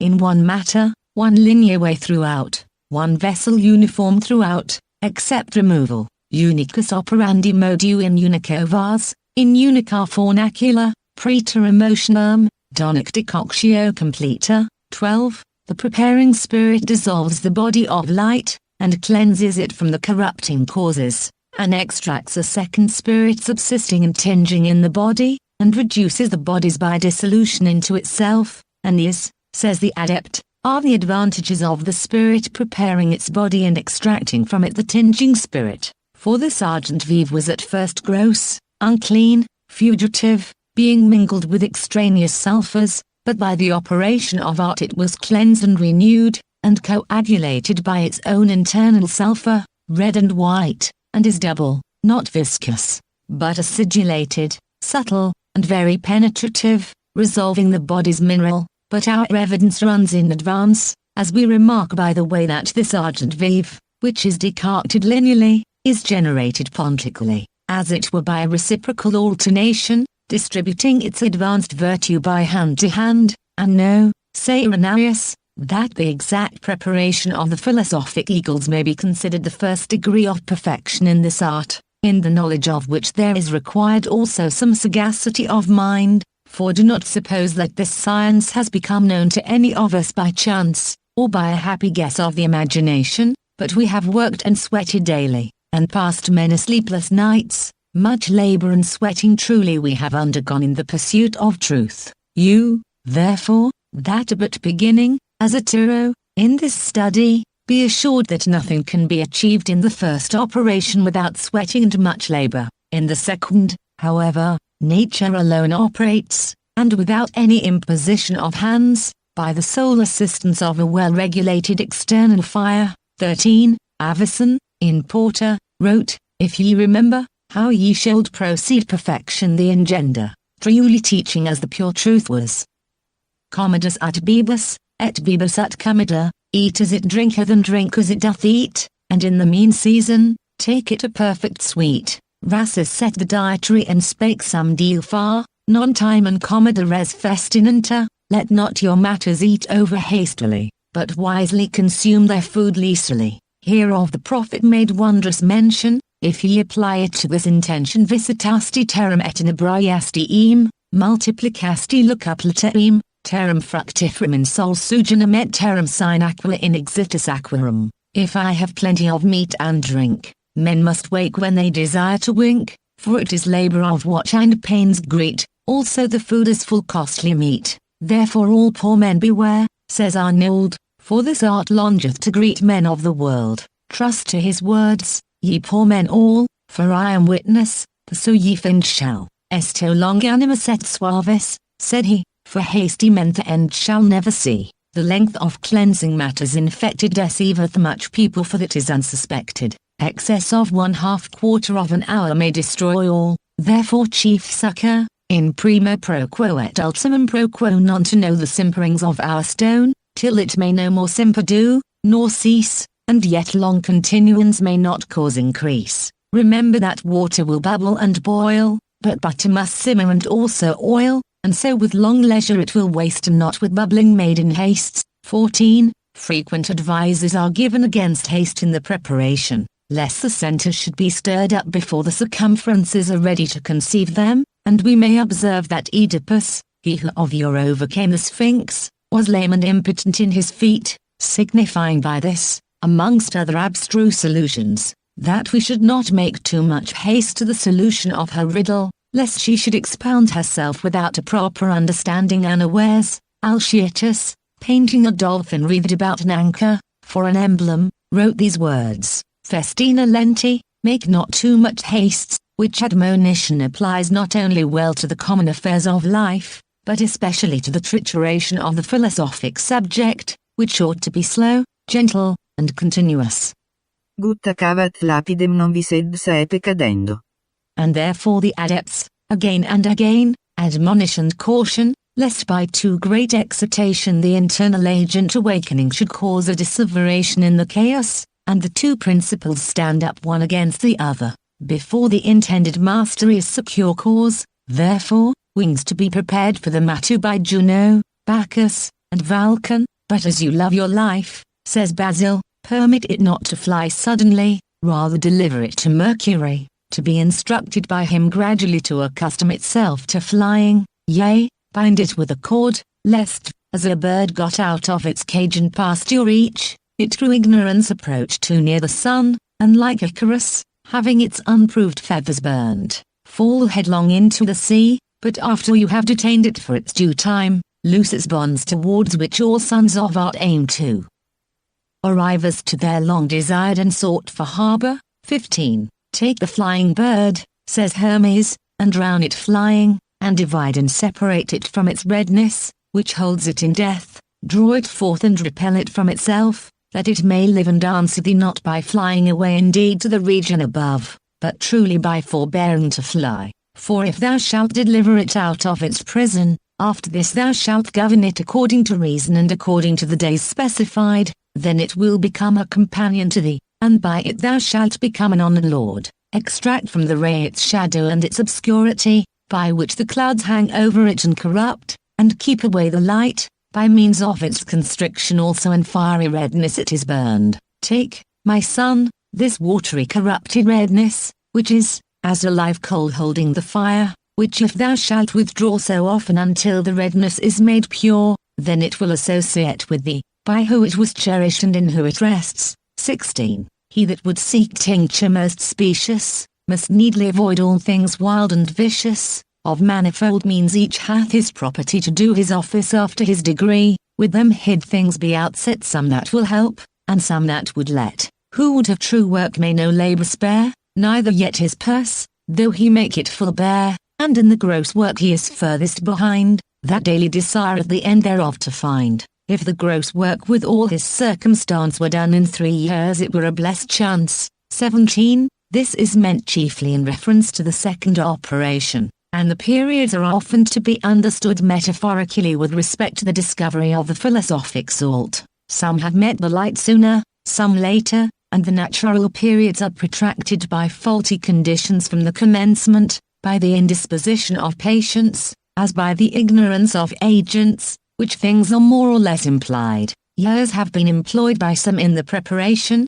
the perplexity of the records have added to the natural difficulty, and to others it has never been vouchsafed. Irenaeus, mentioning his case as remarkably favored, says that in the course of 2.5 years the whole arcanum was revealed to him. I made, says he, not 5 wrong experiments in it before I found the true way, although in some particular turnings of the insurances I erred often, yet, so that in my error I knew myself a master, and in no less than 2 full years and a half, of a vulgar ignoramus I became a true adept, and have the secret through the goodness of God. 18. It is to be imagined that the better foundation there is laid in theory from the commencement, other things being equal, the surer, easier, and more rapid would be the result, but from books, general principles only can be gathered, and instruction from particular experience. The working theory, as we long ago suggested, can be obtained through the practice only, for the way develops itself by the practice by rational inquisition of the light within, and this may be a matter of gratulation to students, whilst adepts are so very abstruse and obvious in their disguises, to learn that the Hermetic art is not so much the offspring of natural intelligence as of involved thought. Ab actionibus procedit speculatio is a famous maxim of Aristotle's and eminently applies to this philosophy, where each discovery opens into a new field of inquiry, and the fruit of contemplation is evermore sown in order to bring about the solution of its proper dilemma in the explanatory growth of truth, not all by reading, nor by long sitting still, nor fond conceit, nor working all by will, but, as I said, by grace it is obtained. Seek grace therefore, let folly be refrained. 19. Seek a grace, and, by importunity of reason, seek for the clue of truth within the spirit's life, if haply she may find it, or we be able to discover whether she have it or not. That which analyzes even must be analyzed, that, returning analytically, it may resolve the separable selfhood and reiterate the same by alternation until it arrives at the inseparable unit of truth, liber librum explicit, and this is the way of rational permeation, by the understanding of nature, into her cause light, so shalt thou instant reach the realms assigned in wondrous ships self-moved, instinct with mind, no helm secures their course, no pilot guides, like man intelligent they plough the tides, conscious of every coast and eavy bay, that lies beneath the sun's all-seeing ray, and, veiled in clouds impervious to the eye, fearless and rapid through the deep they fly. 20. And that court of King Alcinous, to which Ulysses became admitted, is the dominion of intellect, which, in the description of these Phoenician ships, also, is admirably signified. The hyperbole, in fact, would be absurd without other reference, and the well-illumined Taylor has shown, in his dissertation, that the whole of the Odyssey is an allegory pregnant with latent meaning in the recondite wisdom of antiquity. Here again, then, we observe that it is not from a moderate study or a few spontaneous revelations of the spirit's virtue, or natural instinct, that we should presume to judge of the Hermetic mystery, since brazen walls and adamantine are between, and all the breadth of that vast sea to be passed over before we can hope to set foot upon the royal coasts, a sea, huge, horrid, vast, where scarce in safety sails the best-built ship, though Jove inspires the gales. 21. Even with these advantages, and after the first floodgates and barriers are overpassed, greater obstacles await him, and Herculean labors, who dares, approaching to the nether confines, to make choice of light. No one may hope, without toil and perseverance, to obtain it. Wisdom is the reward of voluntary and arduous research. Perseus passed through dangerous encounters, struggling with monstrous chimeras, and Theseus before Ariadne vouchsafed her love and assistance, Bacchus, Ulysses, Hercules, and the rest, Jason, also, passing through many hopes and fears, and performing dangerous feats and supernatural labors, before Medea led him to the field of Mars. for the gross work is full in her kind, and full of perils as ye shall find. No man's wit can hie so avile but that sometimes he shall make a fail, as wealth layman, so shall the clerk, and all that labour in the gross work. Wherefore Anaxagoras said truly thus, Nemo prima front reperitur discretus. 22. They all set forth expectant heroes only in the beginning, content also with the company of their rude deserts. And it is satisfactory to learn with all this prospective discouragement, that, he shall end it once for certain shall never have need to begin again. Much I might writ ye of the nature of minds which in the gross work be but engines, for in this work find ye nothing shall, but handicraft, called art mechanical, wherein 100 ways and mo. Ye may commit a fault as ye therein go, wherefore believe what ill doctors tell, without experience ye may not do well. Consider all circumstances, and set your deleg to keep uniformity of all things requisite. Use one manner of vessel in matter and in shape, beware of conviction that nothing miscape, and 100th faults in special ye may make under this warning general. Nevertheless this doctrine will suffice, to him that can in practice be wise. If your ministers be witty and true, such shall not need your works to renew. 23. And here we may bethink ourselves how Flamel learned discretion from his second book, and how Irenaeus promises a guide, and describes him too in his Ripley Revived. And, in Vulcan's Labours, says Cunrath, I have worked indefatigably with no small expense, but, thanks to God, my own alone, now in companionship, and now not, both happily sometimes without success. But how should he do well who never has done amiss? What was wrong taught me what was right, from day to day one book throwing light upon another, I was enabled to interpret them. I observed what nature taught me by the ministry of art. O thou edifying cabal of much profit, how hath she not advanced me? Meanwhile, carefully keeping note of conversations, experiments, and conceptions of my own as well as others, when ye, my contemporaries, were idly dozing, I was watching and at work, meditating earnestly day and night on what I had seen and learnt, sitting, standing, recumbent, by sunshine and moonshine, by banks, in meadows, streams, woods, and mountains. 24. And thus we read, in the Hermetical Triumph, how the stone of philosophers, which is a pure petrification of the spirit, is prepared by those who trace nature with the assistance of the lunar Vulcan, as we long ago suggested,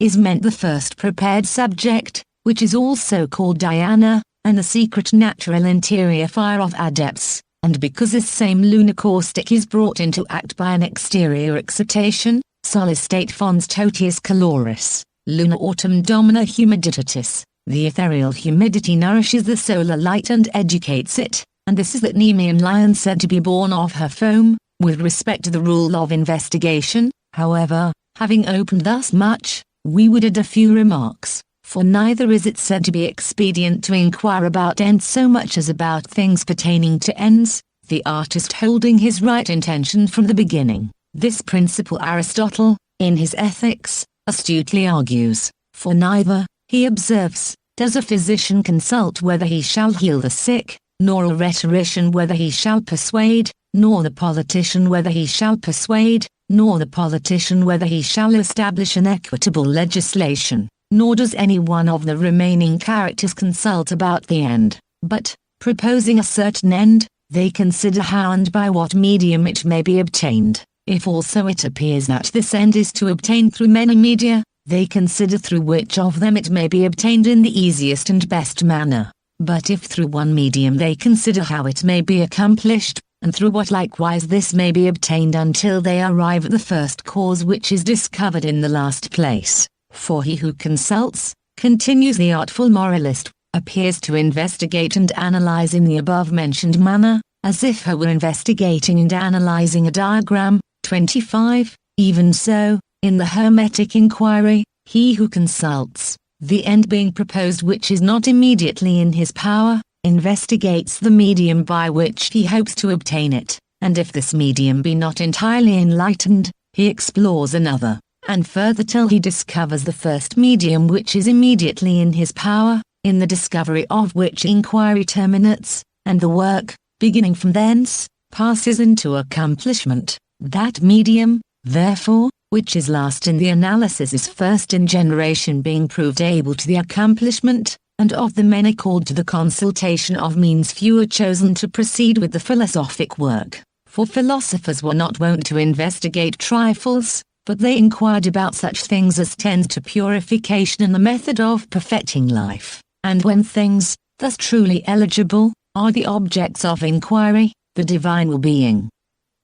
conciliated, wisdom runs lovingly by her own rule to fulfill it, and hence our deeds and discourses extend their hands, as it were, to assist us in our ascent, and will is the greatest power of purgation, and then that which from the first is efficacious returns into its proper efficient, how much more will not those strokes, reverberating, be effectual to overcome, il pius chirinjustissimus omnes internu bigenus et magni doctor Achilles. This is he who, in his double capacity of power and motive in alliance, corrects and educates the heroic fire, tames and erects its illimitable virtue, and rectifies the armed magnet by an infallible rule, and that intellect rides through the abyss of sensual monarchy, secure in its ether, and, as a ship upon the stormy seas is directed by the beacon light, it follows until integrally related, when, center meeting center, the consciousness transcends in revolutionary light. We know that, in common life,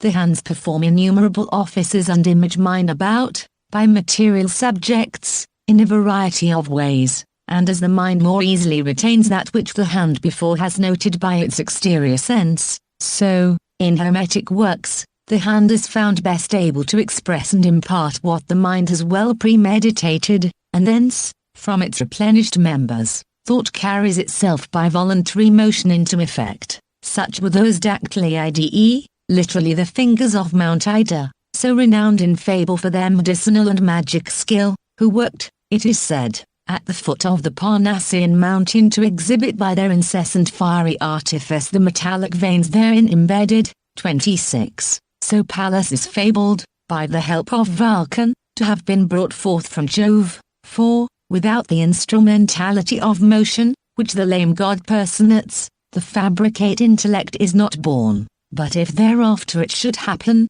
says the wise adept, that Pluto's palace should be exposed to anyone together with Minerva's artifice, or if Vulcan stands together with her at the altar there, the association is ominous. Coexistent nam naturalia opera splendor, vitae for ignis, netro incitans sectum lumine resonant, frontinum alium, qui empyreum udum ducit, centrum quoms, usque quo forte equens furent. 27. To instruct the ignorant is no part of the present object, but to stimulate the inquiry of such as are already enlightened, and to advance the faithful in the pursuit of truth. We concluded with such instruction as may be finally needful concerning this said hyperphysical gross work. The second part of the gross work is described by Vaughan as one of the greatest subtleties of the art. Cornelius Agrippa, he observes, knew the first preparation, and has clearly discovered it, but the difficulty of the second made him almost an enemy to his own profession.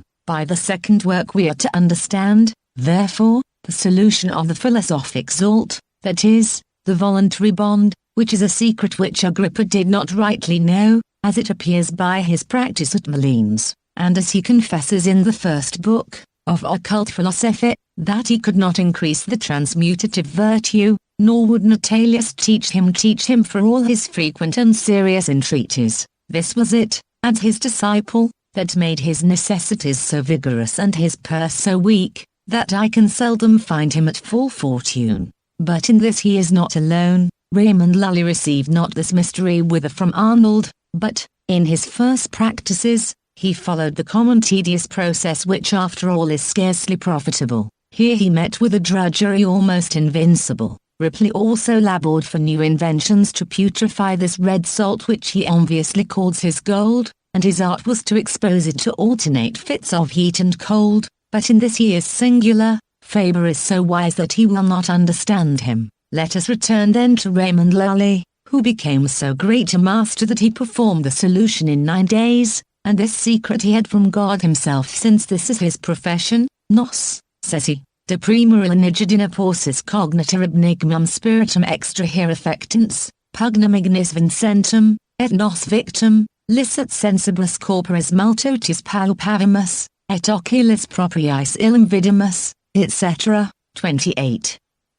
In the first act of the physico-chemical works, explains Kunderath, by diverse instruments and labours and the various artifice of the hands and of fire, from a drop, which in its proper tongue is called Saturn, that is, the lead of the wise, our heart of Saturn, the bonds of coagulation being dexterously relaxed, the green dunetch and the vitriol of Venus, which are the true matters of the blessed stone will appear, the green lion, lurking and concealed, is drawn forth from the cavern of his Saturnine hill by attractions and allurements suitable to his nature, all the blood copiously flowing from his wounds, by the acute lance transfixed, is diligently collected all and lily, the mud earth, wet, humid, stagnant, impure, partaking of Adam, the first matter of the creation of the greater world of our very selves and of our potent stone, is made manifest, the wine which the wise have called the blood of the earth, which likewise is the red of Lully, so name on account of its tincture which is the colour of its virtue, thick, dense, and black, blacker than black, will then be at hand, the bond by which the soul is tied to the body and united together with it into one substance is relaxed and dissolved, the spirit and the soul by degrees depart from the body and are separated step by step, whilst this takes place the fixed is made volatile, and the impure body of the spirit, from day to day is consumed, is destroyed, dies, blackens, and goes to ashes. These ashes, my son, deem not of little worth, they are the diadem of thy body, in them lies our pygmy, conquering and subduing giants. In the second operation, which takes place in one circular crystalline vessel justly proportioned to the quality of its contents, also in one theosophic cabalistically sealed furnace of Athena, and by one fire, the body, spirit and soul, externally washed and cleansed and purged with the most accurate diligence and Herculean labours, and again compounded, commingle, wrought of themselves and without manual cooperation, by the sole labours of nature, are dissolved, conjoined, and reunited, and thus the fixed becomes volatile wholly. These three principles also are of themselves coagulated, diversifiedly coloured, calcined, and fixed, and hence the world arises renovated and new. 29. Here then lies the Gordian knot of the Hermetic mystery, and who is he that is able to untie it, inquires the philosopher. He who knows the salt and its solution, knows the secret of the ancient sages, and if it be again asked who, we have already named him, and openly, but this light shining everywhere in darkness, how hardly should it be comprehensible without itself, Janua clausa estate, vaqui lamentabilis hic vox, orsina sed frustra pulsabitis ostia pugnis, vestri namp manus nequunt definia feru, what then ought we to be doing, since hands and intellect are here alike incapable, and the truth of this discovery was never yet put to paper, and for this sufficient reason, that it is proper alone, as Lully says, to God to reveal it, since it is his alone prerogative, and no mortal can communicate it to another unless the divine will be with him. Not every messenger, says Van Helmont, approacheth to the mine of Sons, but he alone, who, being loosed from his bonds, has known the wars, being fitted for his journey, a friend to the places and who has virtue. They are, therefore, who ascribe this single combat only to corrosives, to wit, they too much trusting to second qualities, as being ill secure, do sleep thereupon, and through a neglecting of specifical qualities, also appropriated ones, which are only extended on their proper object, being slighted, they have gone into obscurity. For the ostrich does not digest iron or little birds flints,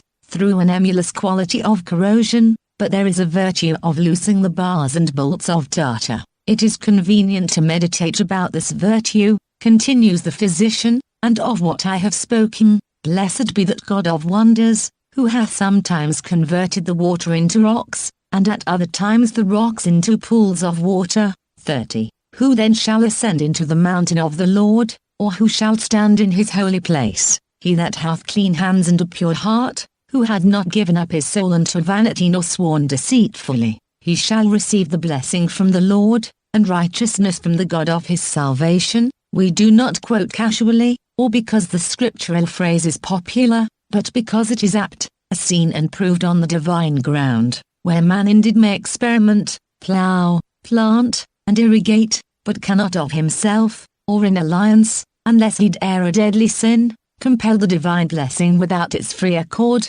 Wisdom was with thee, says the Hermetic master, it was not gotten by thy care, or, if it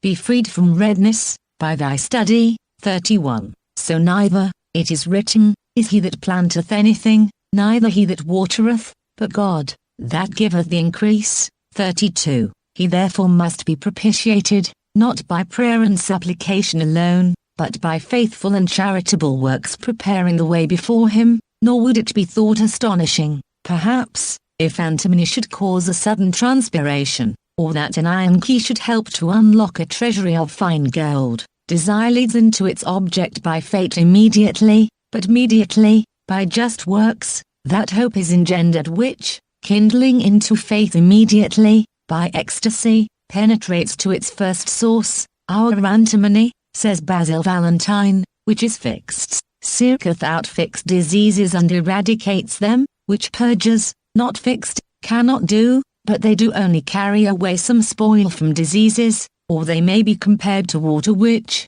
driven by force through a street, penetrates not the earth itself. Fixed remedies purge not by the inferior parts, because that it's not the true way of expelling fixed venoms, and that way they would not touch the kernel, as it may be called, or center of the disease, but by expelling sweat, and otherwise, they strike at the very inmost root of the disease, not contented with a certain superficial expulsion of filths. Therefore we admonish all and every one, that all venomous impurity is totally to be taken away from antimony, before it can either be called a medicine truly or administered with safety. In other words, that all arrogant self-will, sensuality, folly, avarice, and variability of purpose, all but the one voluntary faith to rectify and perfect, be removed from the mind of him who is to enter into the radical dissolution of life. For the weapons of this warfare are not carnal, as the apostle teaches, but mighty through God to the pulling down of strongholds, casting down imaginations, and every high thing that exalteth itself against the knowledge of God, and bringing into captivity every thought to the obedience of Christ. 33. And for this cause, continues the monk, the good must be separated from the evil, the fixed from the unfixed, the medicine from the venom, with accurate diligence, if we hope by the use of antimony to obtain true honor and true utility. But fire only can effect that, and Vulcan is the sole and only master of all these. Whatsoever the Vulcan in the greater orb leaves crude and perfects not, that in the lesser world must be amended by a certain other Vulcan, ripening the immature, and concocting the crude by heat, and separating the pure from the impure. That this is possible, no man will doubt, for daily experience teaches the same, and it is very apparent in the corporeal aspect of colors which proceed from the fire. For by separation and fire, which perfects its fixation, venomosity is taken from the medicine, and of good and evil, which however is a thing that none of the physicians either dares or can truly and fundamentally own or demonstrate, unless he who hath firmly contracted friendship with Vulcan, and instituted the fiery bath of love. 34. There is one operation of heat, says Vaughan, whose method is vital and far more mysterious than all other, and there be but few of that spirit that can comprehend it, but because I will not leave thee without some satisfaction, I advise thee to take the moon of the firmament, which is a middle nature, and place her so that every part of her may be into elements at one and the same time. These elements also must equally attend her body, not one further off, nor one nearer than the other. In the regulation of these there is a twofold geometry to be observed, natural and artificial. Flamel also, speaking of the solar and lunar Mercury, and the plantation of the one in the other, gives this instruction: take them, he says, and cherish them over a fire in thy alembic, but it must not be a fire of coals, nor of any wood, but a bright shining fire like the sun itself, whose heat must neither be excessive, but always of one and the same degree. 35. Our operation, concludes Marine, is nothing else but extracting water from the earth and returning it again, so long and so often until the earth is completely putrefied, for by elevation of the moisture the body is heated and dried, and by returning it again it is cooled and moistened, by the continuation of which successive operations it is brought to corrupt and to lose its form, and for a season to remain dead. 36. This then is the true intention and manner of working to supply the right condition for attracting the divine seed, by action and reaction raising successively actives by passives, and, vice versa, passives by actives, until the spiritual ability is complete, for what one doth concoct other will drive away, but if thou canst each work perform a part, and knowest them afterwards to reconcile, then thou art master of a princely art, the very success will thy hopes beguile. Thou hast all nature's works ranked on a file, and all her treasures at command dost keep, on thee the fates will never dare but smile, no mystery is now for thee too deep, for art nature's darling whether dost wake or sleep. Pardon my plainness, of the art, thou knowest it was the fruit of my untamed desire to profit any, and, without a boast, no man above my candour shall aspire. My zeal was kindled by Minerva's fire. 37. But for an explanation of the whole difficulty, adds the same author, in his pay entrance, attend to these instructions, take 4 parts of our fiery dragon, which bears in his belly the magic steel, and conjoin to 9 parts of our lodestone, that by a violent concussion they may be reduced into a mineral water, reject the superfluous scum which swims upon it, leave the shell and take the kernel, and purge thrice with salt and with fire, which will be easy to do, if Saturn have chanced to regard his beauty in the glass of Mars. Hence comes the chameleon which is our chaos, in which all the arcana are contained, not in act as yet, but in virtue. 38. Non negitur externus solis coalestis calaristate qui profundum terri caleficit sed potius solis terrestris inatus cala, etc. 39. Which volcanic action, to destroy life and to maintain it, Democritus before all, and as it were paragraphically, portrays, as, drawing the fixed brass out bodily, instructs this abderite, thou shalt compose a certain oblong tongue, and placing it again upon the coals, stir vulcan into it, now irradiating with the fossil slat, now with the incessant Attic ochre, adorning now the shoulder and the breast of Parthia till she shall appear more manifestly beautiful, and, throwing the glaucous veil aside, shall appear entirely golden. Perchance it was when Paris gazed on such a Venus, he did prefer her both to Juno and Minerva. 40. This evidence may suffice for the present occasion, which is to promote inquiry rather than pursue it, for when the inquirer has learned how he ought to begin with, having increased also his natural store of inclination and faith by practice in equal companionship and reciprocal benefaction, he will not despair, and even though the riddle should appear ever so intricate at first, it will solve itself at every stage, opening into new prospects within the veil of life. Labor to no causes, advises the philosopher, he that seeks rationally find the true end, not otherwise, for such a conduct conciliates Minerva, and at her behest Jove prospers the undertaking. Everything depends upon the motive, which is the true spiritual ferment, and according to the virtue of the fermenting principle is the result obtained. Si finis ab origine pendet. The end depends from the beginning, and as the vine draws its sap from the focule and impure earth, and yields a fluid fruit, which by the fermentive art is turned into wine, spiritualized, and advanced into a more permanent form of being, so in the Hermetic art, the philosophic matter, drawn in part from the heterogeneous air and defiled breath of vitality, is purified by successive interchanging of ferments, fretted, dissolved, and rectified into a consummate and immortal form of light. But nature halts many times before this final rests, at each stage offering the fruits of her conceptive imagination to allure. If the artist be ambitious, however, and a true philosopher, he will accept of none of these, but will proceed, sacrificing all the intermediate benefits, again and again torturing her, and, with relentless hands, slaying the firstborn offspring until the divine perfection is attained, for other foundation can no man lay,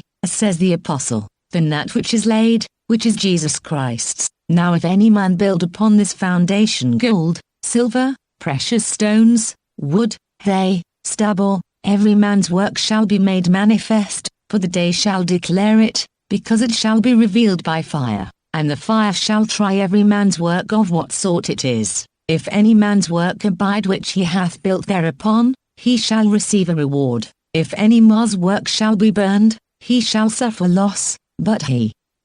himself shall be saved, yet so as by fire. Know ye not that ye are the temple of God, and that the Spirit of God dwelleth in you? If any man defile the temple of God, him shall God destroy, for the temple of God is holy, which temple ye are. 41. It is vain to look in expectation, or believe ourselves in the hereditary possession of a treasure, without so much as opening or suspecting even the casket in which it is shut up. The common elements of nature obscure a divine original, and chemistry and all our experimental physics drive it forcibly without the means of identification. Yet as the experienced chemist knows how, by a skillful application of his art, to analyze the common elements, and distill them to a high virtue and strength of refinement, so the alchemists long since have taught by a subtle apparatus and artifice, and tests more cogent than all, to rectify the universal element, and compress its invisible vapor into a tangible form. By applying the proper voluntary corrosive they teach to obliterate its defilements, by gentleness to mollify its durity, by beneficence to sweeten its acerbity, by justice to moderate its intensity, and to irradiate it with hope, truth, beauty, and universal intellection, supplanting the sensual dominion, and rectifying, until finally, by an actual subversion of the selfhood, they made their sublimate sublime. Thus he who, like Oedipus, is able to solve the enigma of the Sphinx, in other words, to penetrate rationally the darkened essence of his natural understanding, will, by conversion illuminating its obscurity, cause it to become lucid throughout, and to be no longer what it was before. For mind is the key of this hermetic enigma, and no sooner does it attain to self-knowledge, by proper inquiry within, than the efficient proceeds outwards to image its motive in operation, so that that which before lay in speculation only is carried out in life. But it is not until the right motive is discovered, and until the mundification of the spirit is completed in both kinds, and all things are reduced to a crystalline diaphanity, that the philosophic work has been said truly to being. For, as was before observed, if any permanent confection is made or suffered to take place beforehand, the immature offspring does not abide. He that would seek tincture most specious must needly avoid all things wild and vicious. The philosopher's work do not begin till all things be pure without and within. 42. References. 1. B. Valentine, Triumphal Chariot of Antimony, Kerkringius in Basil, idem 2. Secret, Tact, Alberti Mag. In fine, Ars Aurifera, page 130. 3. Alali, Theoria et Pratica, Vaughan, Colum Terry, La Philade Eridane, Norton, Ordinal, Helmont, Aurate Reich, Intro 4. Crollius, Phil, page 10-5. Introit, Appert, Cap 8, Marini de Tans, Metal 6. Onoldi, Rosa, Cap 9, Lib 1-7. Rosa, Cap 3-8. Disconversat, Subinit 9. Aurate Reich, Fol, p. 710-10. Digby's Lucerna Salis, Dialogue 11. Ovidii, Metum, Lib 1, 64-12. Zacharias, Opus, Lucerna Salis 13. Intraitis Apertus, Cap 7-14. Ordinal, Chapter 4-15. Kerkringius in Basilio, Latin, 12 Mo, page 160-16. Tract, or, Cap 2-17. Norton's Ordinal, Cap 4-18. Ripley Revived, page 87.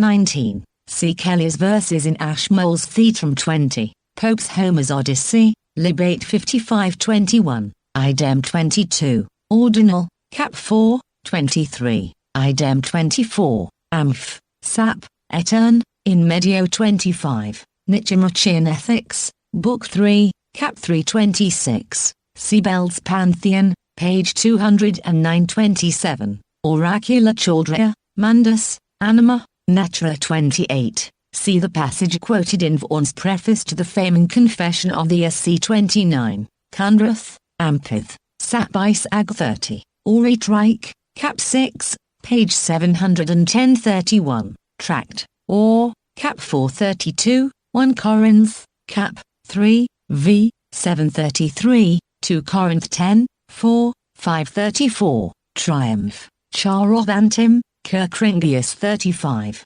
Colum Terry, Flamelli Samila 36, Detrans, Metal 37, Irenaeus, Ripley Revive 38, Intravitus Apertus, Cap 739, Nuisment, Salumen, the Latin of Combatius 40, Inflamelli Samila, Qui ex Democrito Collegantur 41, 1 Corinth 3:11 1742, Norton's Ordinal, Cap 4, Chapter 2 of the philosophic or subtle work, Omni in omnibus primum, Omni tertio traditit, ex omni primo secundo, Omni in omnibus primum secundum, at ind omnia in omnibus, et omnia, Catholis, annocerat, cognoscerat ac posiderat, enigma cundrath, amph, sap, as there are three reigns or grand distinctive distributions of the kingdoms of nature, so we are informed that in the philosophic work, preceding her, there is a threefold order of legitimate operation and a relation of causal sequences which merits especial note, for these three operations, which are in fact so many degrees through which the spirit passes from conception to manifestation, are perplexed by the adepts in their accords, and reserved strictly under the master key of their dilemma, in order that the mysteries of this most venerable science might not be discovered to the profane. And shall we, who have hitherto presumed so far on their indifference as to break the preliminary signets and unloose so many covetures of occult learning, more audacious still, approach those final ceremonies unannealed, and with a full discovering hand expose before all indiscriminately the art of simple nature, which the ancients kept so holily, and which the wisest in modern times have deemed it unprofitable to reveal. The unworthy alone would have it so, the intelligent lovers of truth would bewail nothing more than a desecration of it in incapable hands, nor will they be offended or grudge the additional pains which a conscientious reserve may occasion them to discover, by a theoretic conduct, the ultimate art of life, the tradition of the preliminary practice, as it has been delivered by each one following his own guide independently, may be regarded as it were a track in the sands easily changeable, and where we ought to conduct ourselves rather by the polar star, light than by any footsteps which are seen implanted. There, besides the confusion of the tracks which the many wayfarers have left is so great, and one finds so many different paths and wilful deviations, that it is almost impossible not to be led astray from the right road, which the star alone points out for all and each one by his proper sight beholding it. The wilful confusion of the Hermetic doctrine has doubtless checked many aspirants, some in the beginning, others in the middle of their philosophic career, have been disappointed, many even with a perfect knowledge of the preliminary work, and having the true matter in hand also and means of purification, are said to have faltered in defect of the ultimate theory whereon to proceed. Some, even when they understood this, having already approached through much labor and contemplation towards the end of their journey, having the final purpose also in mind, which their predecessors had dug in the midway between them and the fulfillment of their destined course, I vow sincerely to you, says Eudoxus, in that introduction of his to the 6 keys, that the practice of our art is the most difficult thing in the world, not in regard to its operation, but in respect of the difficulties which are in it. To learn it distinctly from the books of the philosophers, for if, on the one side, it is called with reason a recreation and play of children, on the other hand, it requires in those who search for the truth a profound knowledge of the principles and of the operations of nature in the 3 kinds. Thus Norton says, great need hath he to be a clerk that would discern this subtle work, he must know his first philosophy, if he trust to come by alchemy. It is a great point to find out the true matter and proper subject of this work. Even for this we must pierce through 1,000 obscure veils wherewith it has been overspread. We must distinguish it by its proper idea and name, among a million of pseudonyms and abstruse appellations, whereby the adepts have chosen to express it. We must learn to understand the properties of it, in order to judge of the possibility of the miracles alleged, and before we can into the abstruse original of nature, we must reflect profoundly and patiently, in order to discriminate the secret fire of the wise, which is the only agent granted by art to purify and dispose nature to a sacrifice of her last life. This, we must know, and the divine law that succeeds to animate her by a revolutionary course. We must learn further how to convert and congeal the newborn quintessence or mercurial water into an incombustible fixed unguent, and, by the entire revolution of its body, to awaken the occult light to life, and to effect this, moreover, adds our author of the Triumph, you must make the conversion of the elements, the separation and the reunion of the three principles, you must learn how to make thereof a white mercury and a citron mercury, and you must fix this mercury and nourish it with its own blood, to the end that it may be converted into the fixed sulfur, which is the stone of philosophers. These are the fixed principles of the Hermetic art, in which there is no variableness but in their discovery, which, having already discussed, we proceed to redeem our promise of a more subtle application to practice, and this, without incurring too great a responsibility on ourselves, may we trust be intelligibly conceived from such succeeding evidence as it is expedient only to afford. We read, in the Egyptian fable of Isis and Osiris, that they were sister and brother, and being conjoined in marriage likewise, that their kingdom was cruelly divulged and usurped by their brother Typhon, who in a malignant and envious spirit killed Osiris, cut his body into pieces and scattered his members to the four winds. Isis, however, recollecting these, preserved them in a chest which floated on the Nilotic waters in safety until the period arrived for a restitution, when the king was thenceforth resuscitated, and came forth invulnerable from his ashes, and far more powerful than he was before, to the enjoyment of his dominions and rightful throne. Now in this fable, already explained in part, Plutarch, with the adepts also being witnesses, is profoundly couched not only the principiating action of intellect but the methodical art of the same subtle antecedent to bring itself, by begetting a supernatural offspring, into natural effect, and since it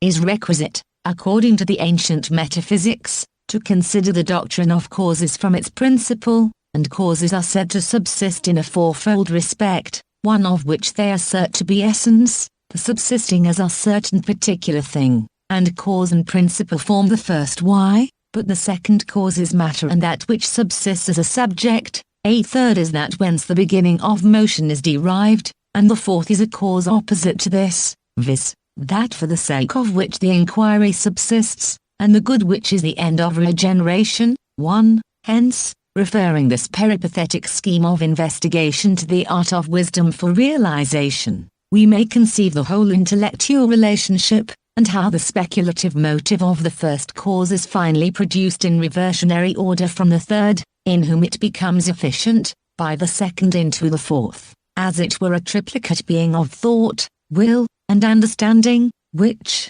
resting in the sole vision of its only begotten perfection, desires not to surpass itself, but, perceiving itself indeed to be the final object of its own first cause, is good, according to the words of the Stagirite, and the end of spiritual generation. These, then, are the universal principles which it has sometimes been deemed expedient in practice to represent, and these are their several relations. Primus dicata in quo sensus dominata, sensibus or quarto godet natura secundo, tertius excedit, cujus tolerantia ledit, distracta sensus nescit procedere quarto, and, as respects the operation of the these, viz., of the natural, unnatural, and the supernatural fires, they should be quickly lighted, says the adept. 2. Lest one should put out the other, or that this should stifle that, over all which the fourth, partaking of the aerial fiery element, supervenes for the accomplishment of the work,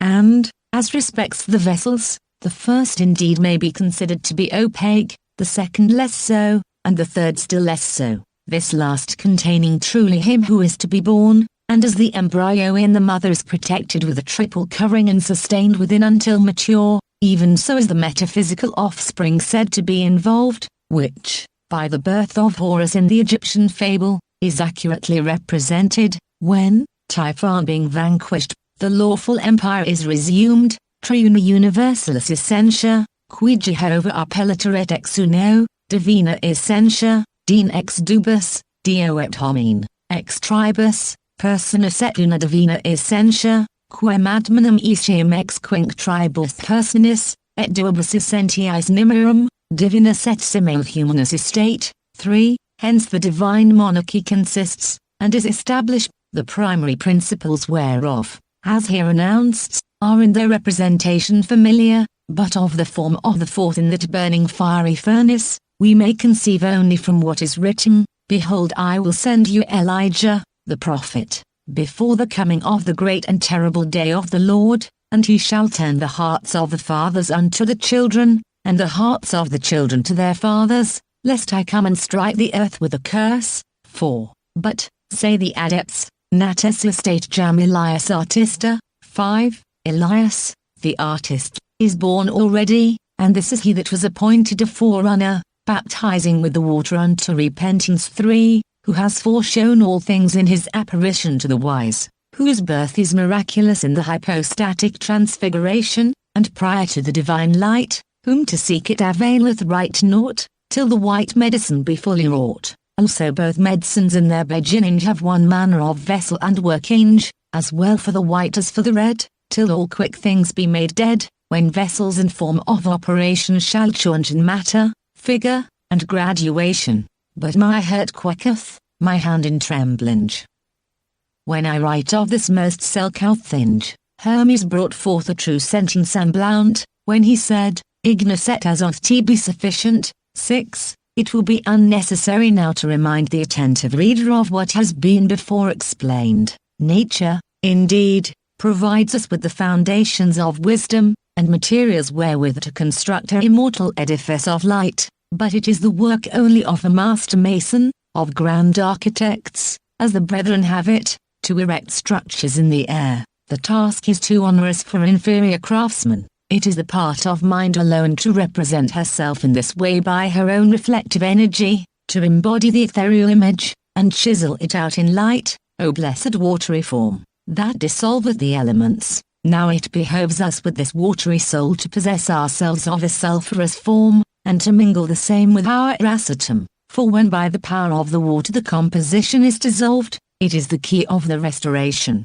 and when thou shalt pour forth thy fire upon the foliated sulphur, continues the master, the boundary of hearts, that is, the final cause, does enter in above it, and is washed in the same, and the mortal matter thereof is extracted, then is he transformed in his tincture. Our son the king takes his tincture from the fire and death even, and darkness and the waters flee away. The dragon shuns the sunbeams which dart through the crevices, our dead son lives. The king comes forth from the fire, and rejoices with his spouse, and the occult treasury is laid open. The sun, already vivified, is become a warrior in the fire, of tincture super excellent. For the sun is the treasury, bearing even, in his hand, the philosophic matter. 7. Now then bring ye the gifts of salutation to the rain, that, not being withholden, it may descend upon you, and to the dew, if it has received from you gold and silver. Open your eyes,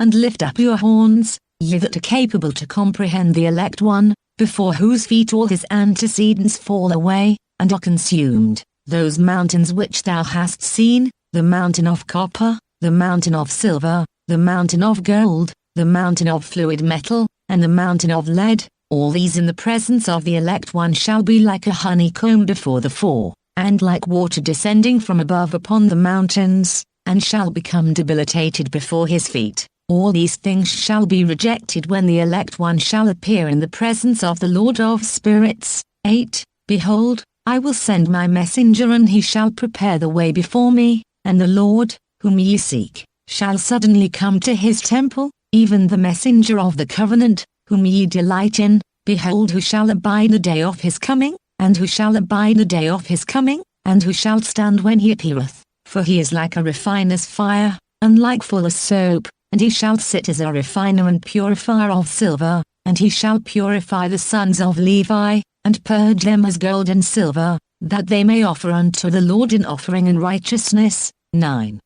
This was he whom the patriarchs and Hebrew prophets looked for, and the ethnic philosophers, in anticipation, adored, who in the sacred humanity of Jesus Christ was at last made manifest, whom of Jesus Christ was at last made manifests, whom the apostles and early Christian fathers, saints, and martyrs testify of, and with understanding worshipped, even that which was from the beginning, which they had heard, and seen with their eyes, which they had heard, and seen with their eyes, which they had looked upon, and their hands had handled, of the word of life, for the life was made manifest, and they had seen it, and the witness, and show unto us that eternal life was made manifest, and they had seen it, and the witness, and show unto us that eternal life, which was with the Father, and was manifested unto them. 10. And now also the axe is laid unto the root of the trees, therefore every tree which bringeth not forth good fruit is hewn down,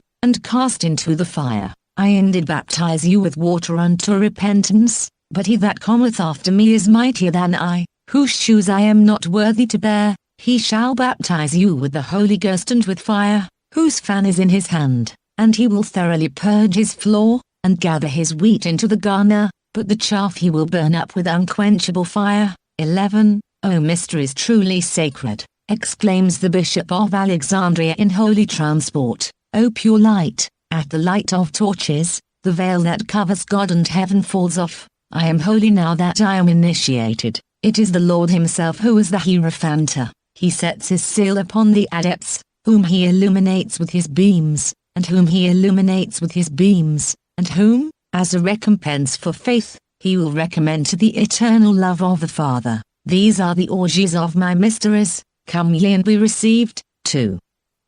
Thus the mysteries of antiquity changed their form only to appear more resplendent when Christianity came to be the prevailing religion, when baptismal regeneration was an effectual rite, and the Eucharist a true consummation, when faith, by humiliation under the exemplar cross of Christ, brought him forth anew in each regenerate life, identically perfect in all things, immortal, and transcending every precedent revelation of the light, as St. Paul, in his epistle to the Hebrew, also bears witness. God, who at sundry times and in divers manners spake in times past unto the fathers by the prophets, hath in these last days spoken unto whose Son, whom he hath appointed heir of all things, by whom also he made the worlds, who bring the brightness of his glory in the express image of his person, and upholding all things by the word of his power, when he had by himself purged our sins, sat down in the right hand of the Majesty on high.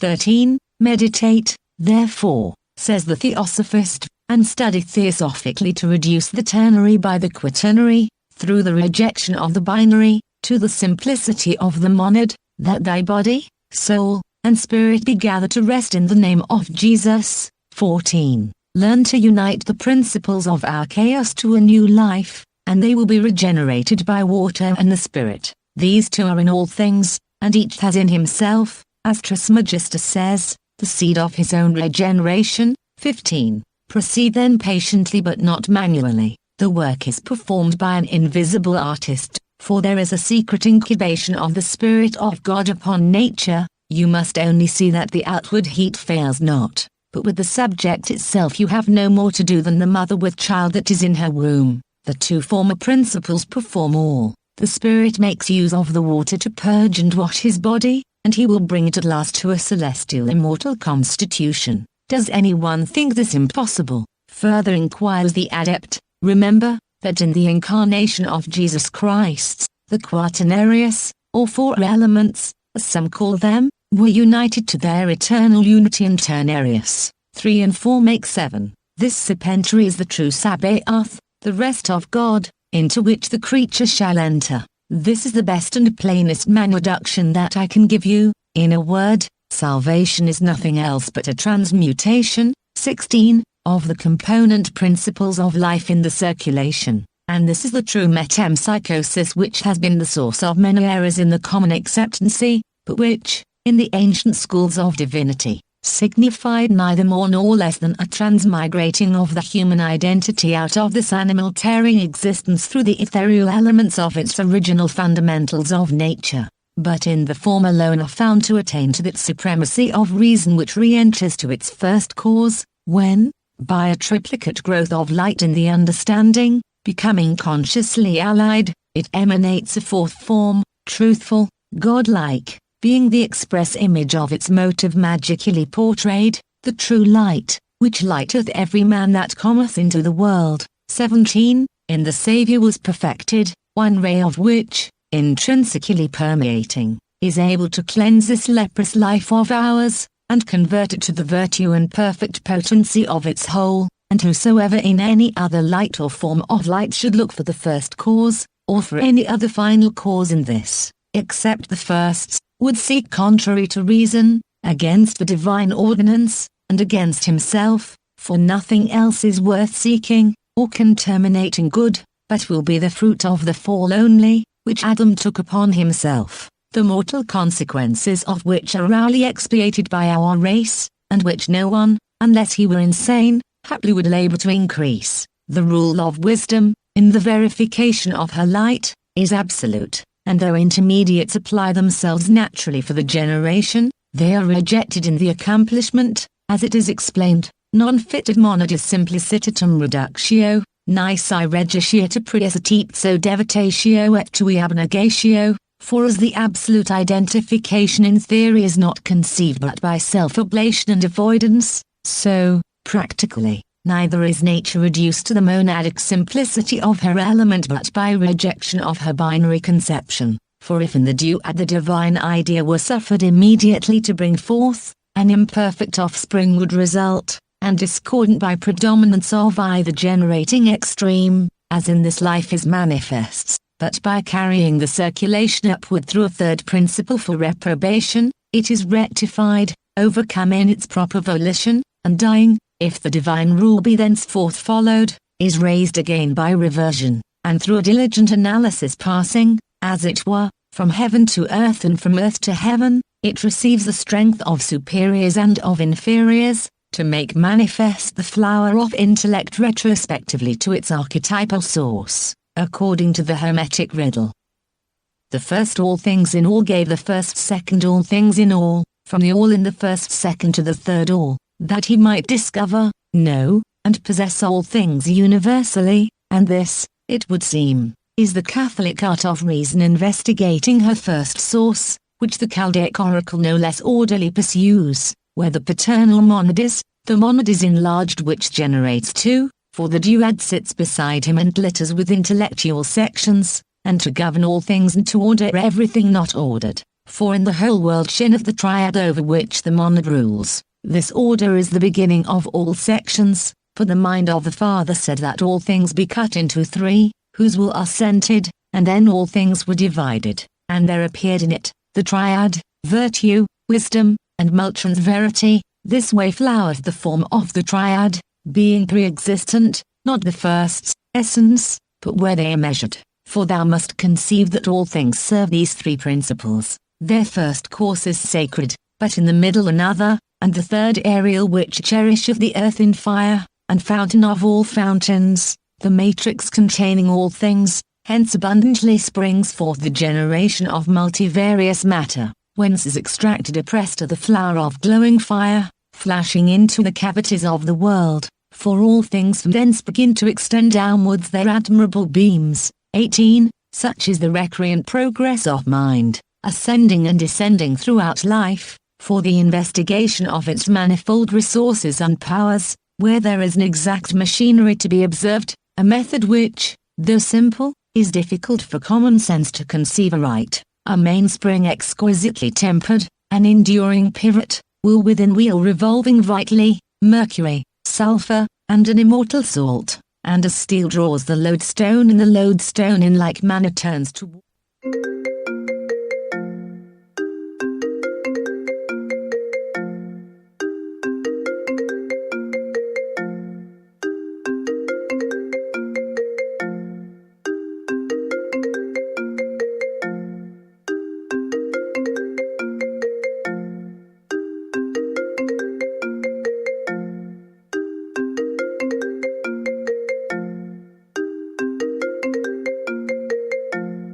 steel, so is it with the separated principles of will and understanding in their freed state. It is true, moreover, that our lodestone contains in its inmost centre an abundance of that marvellous salt, which is that menstruum in the sphere of Saturn mentioned by Irenaeus, which can calcine gold. This center turns naturally towards the pole where the virtue of the steel is gradually strengthened. In this pole is the heart of the Mercury, which is a true fire, in which its lord rests, and passing through this great sea, guided by the light of that polar star which our magnet exhibits, it arrives at its original destination. The wise will rejoice, adds the adept, but fools and the ignorant will hold it for small things, nor yet learn wisdom, though they should see the central pole extravasated and bearing the notable sign of omnipotence. But let the son of philosophy hearken to the words of the wise, who unanimously declare that their work may be likened to the creation of the world.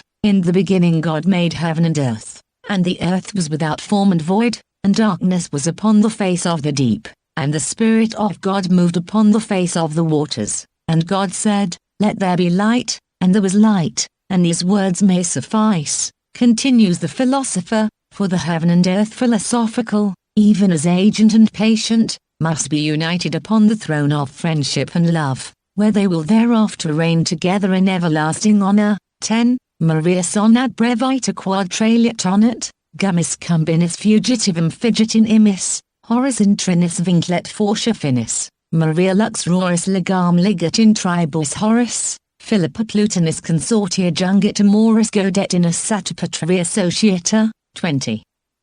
Thus exalted by rotary circulation, as it were, from the lowest to the most perfect form of vitality, from its beginning in voluntary indigence, through each succeeding sphere of resolute conception, the spirit goes on to increase and multiply its hidden light outwardly, until its substance, being replenished, it is brought forth to sight. The first has it and refuses it, the second fives it and regards it not, and the fourth, as the artist, applies it to the work in the furtherance, thus proving himself from first to last to be essential, and the greatest handicraft of all. When the stone, so singularly raised up by the builders each in turn rejecting each it, becomes the headstone of the corner, this is the Lord's doing, and it is marvelous in our eyes. And as the stone of the wise is completed in 3 successive circulations, so likewise was the temple of mighty Solomon built up by the joint assistance of Hiram and Queen Sheba, and wonderfully adorned with gold,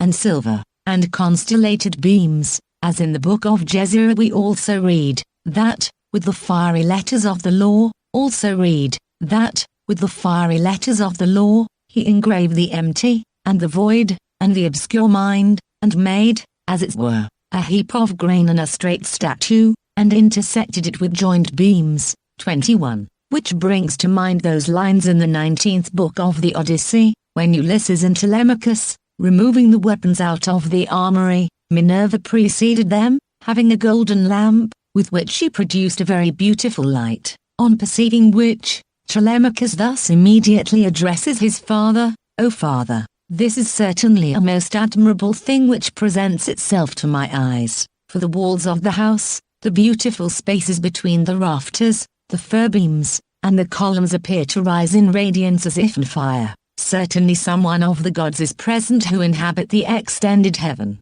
But the wise Ulysses thus answered him, Be silent, repress your intellect, and do not speak, for this is the custom of the gods in Olympus. 22. Homer, therefore, in common with the philosophers of his age, indicates that for the proper reception of divinity, quietude and a cessation of mental energy are becoming necessary to the consummating knowledge of the first cause, and the knowledge of it, says Trismegistus, is a most divine silence, and a rest of all the senses, for neither can he that understand anything else, nor he that sees see anything else. In some move the body, for, shining steadfastly up and around the whole mind, it enlighteneth all the soul, and loosing it from the bodily senses and motions, it draweth it from the body, and changeth it wholly into the essence of God. We are wakened from the intellectual intuition, says Schelling, as from a state of death, and we awaken, by reflection,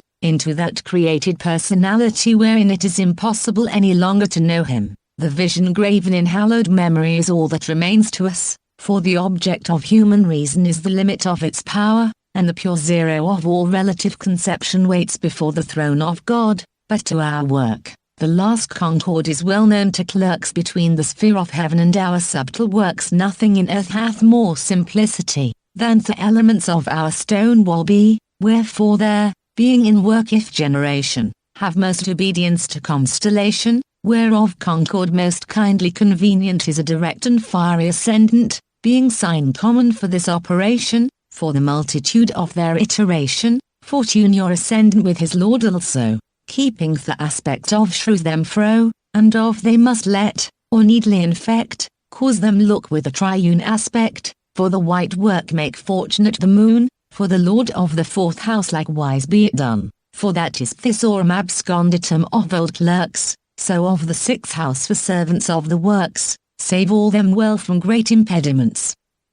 As it is in picture, or like the same intents, unless that your nativity pretend infection, in contrariety of the selection, the virtue of the over of the orb is form all, the virtue of the eighth sphere is here intrumental, with her signs and figures and parts aspectual, the planet's virtue is proper and special, the virtue of the elements is here material, the virtue infused resulteth of them all, the first is light to a workman's mind, the second light to his hand ye shall find, the third is like a good instrument, the remnant like a thing wrought to your intent. Make all the premises with other well accord, then shall your merits make you a great lord. In this wise elixir, of whom ye make mention, is engendered a thing of second intention. 23, I could tell thee, says Vaughan, of a first and second sublimation, of a double nativity, visible and invisible, without which the matter is not alterable as to our final purpose. I could tell ye also of sulphur simple and compounded,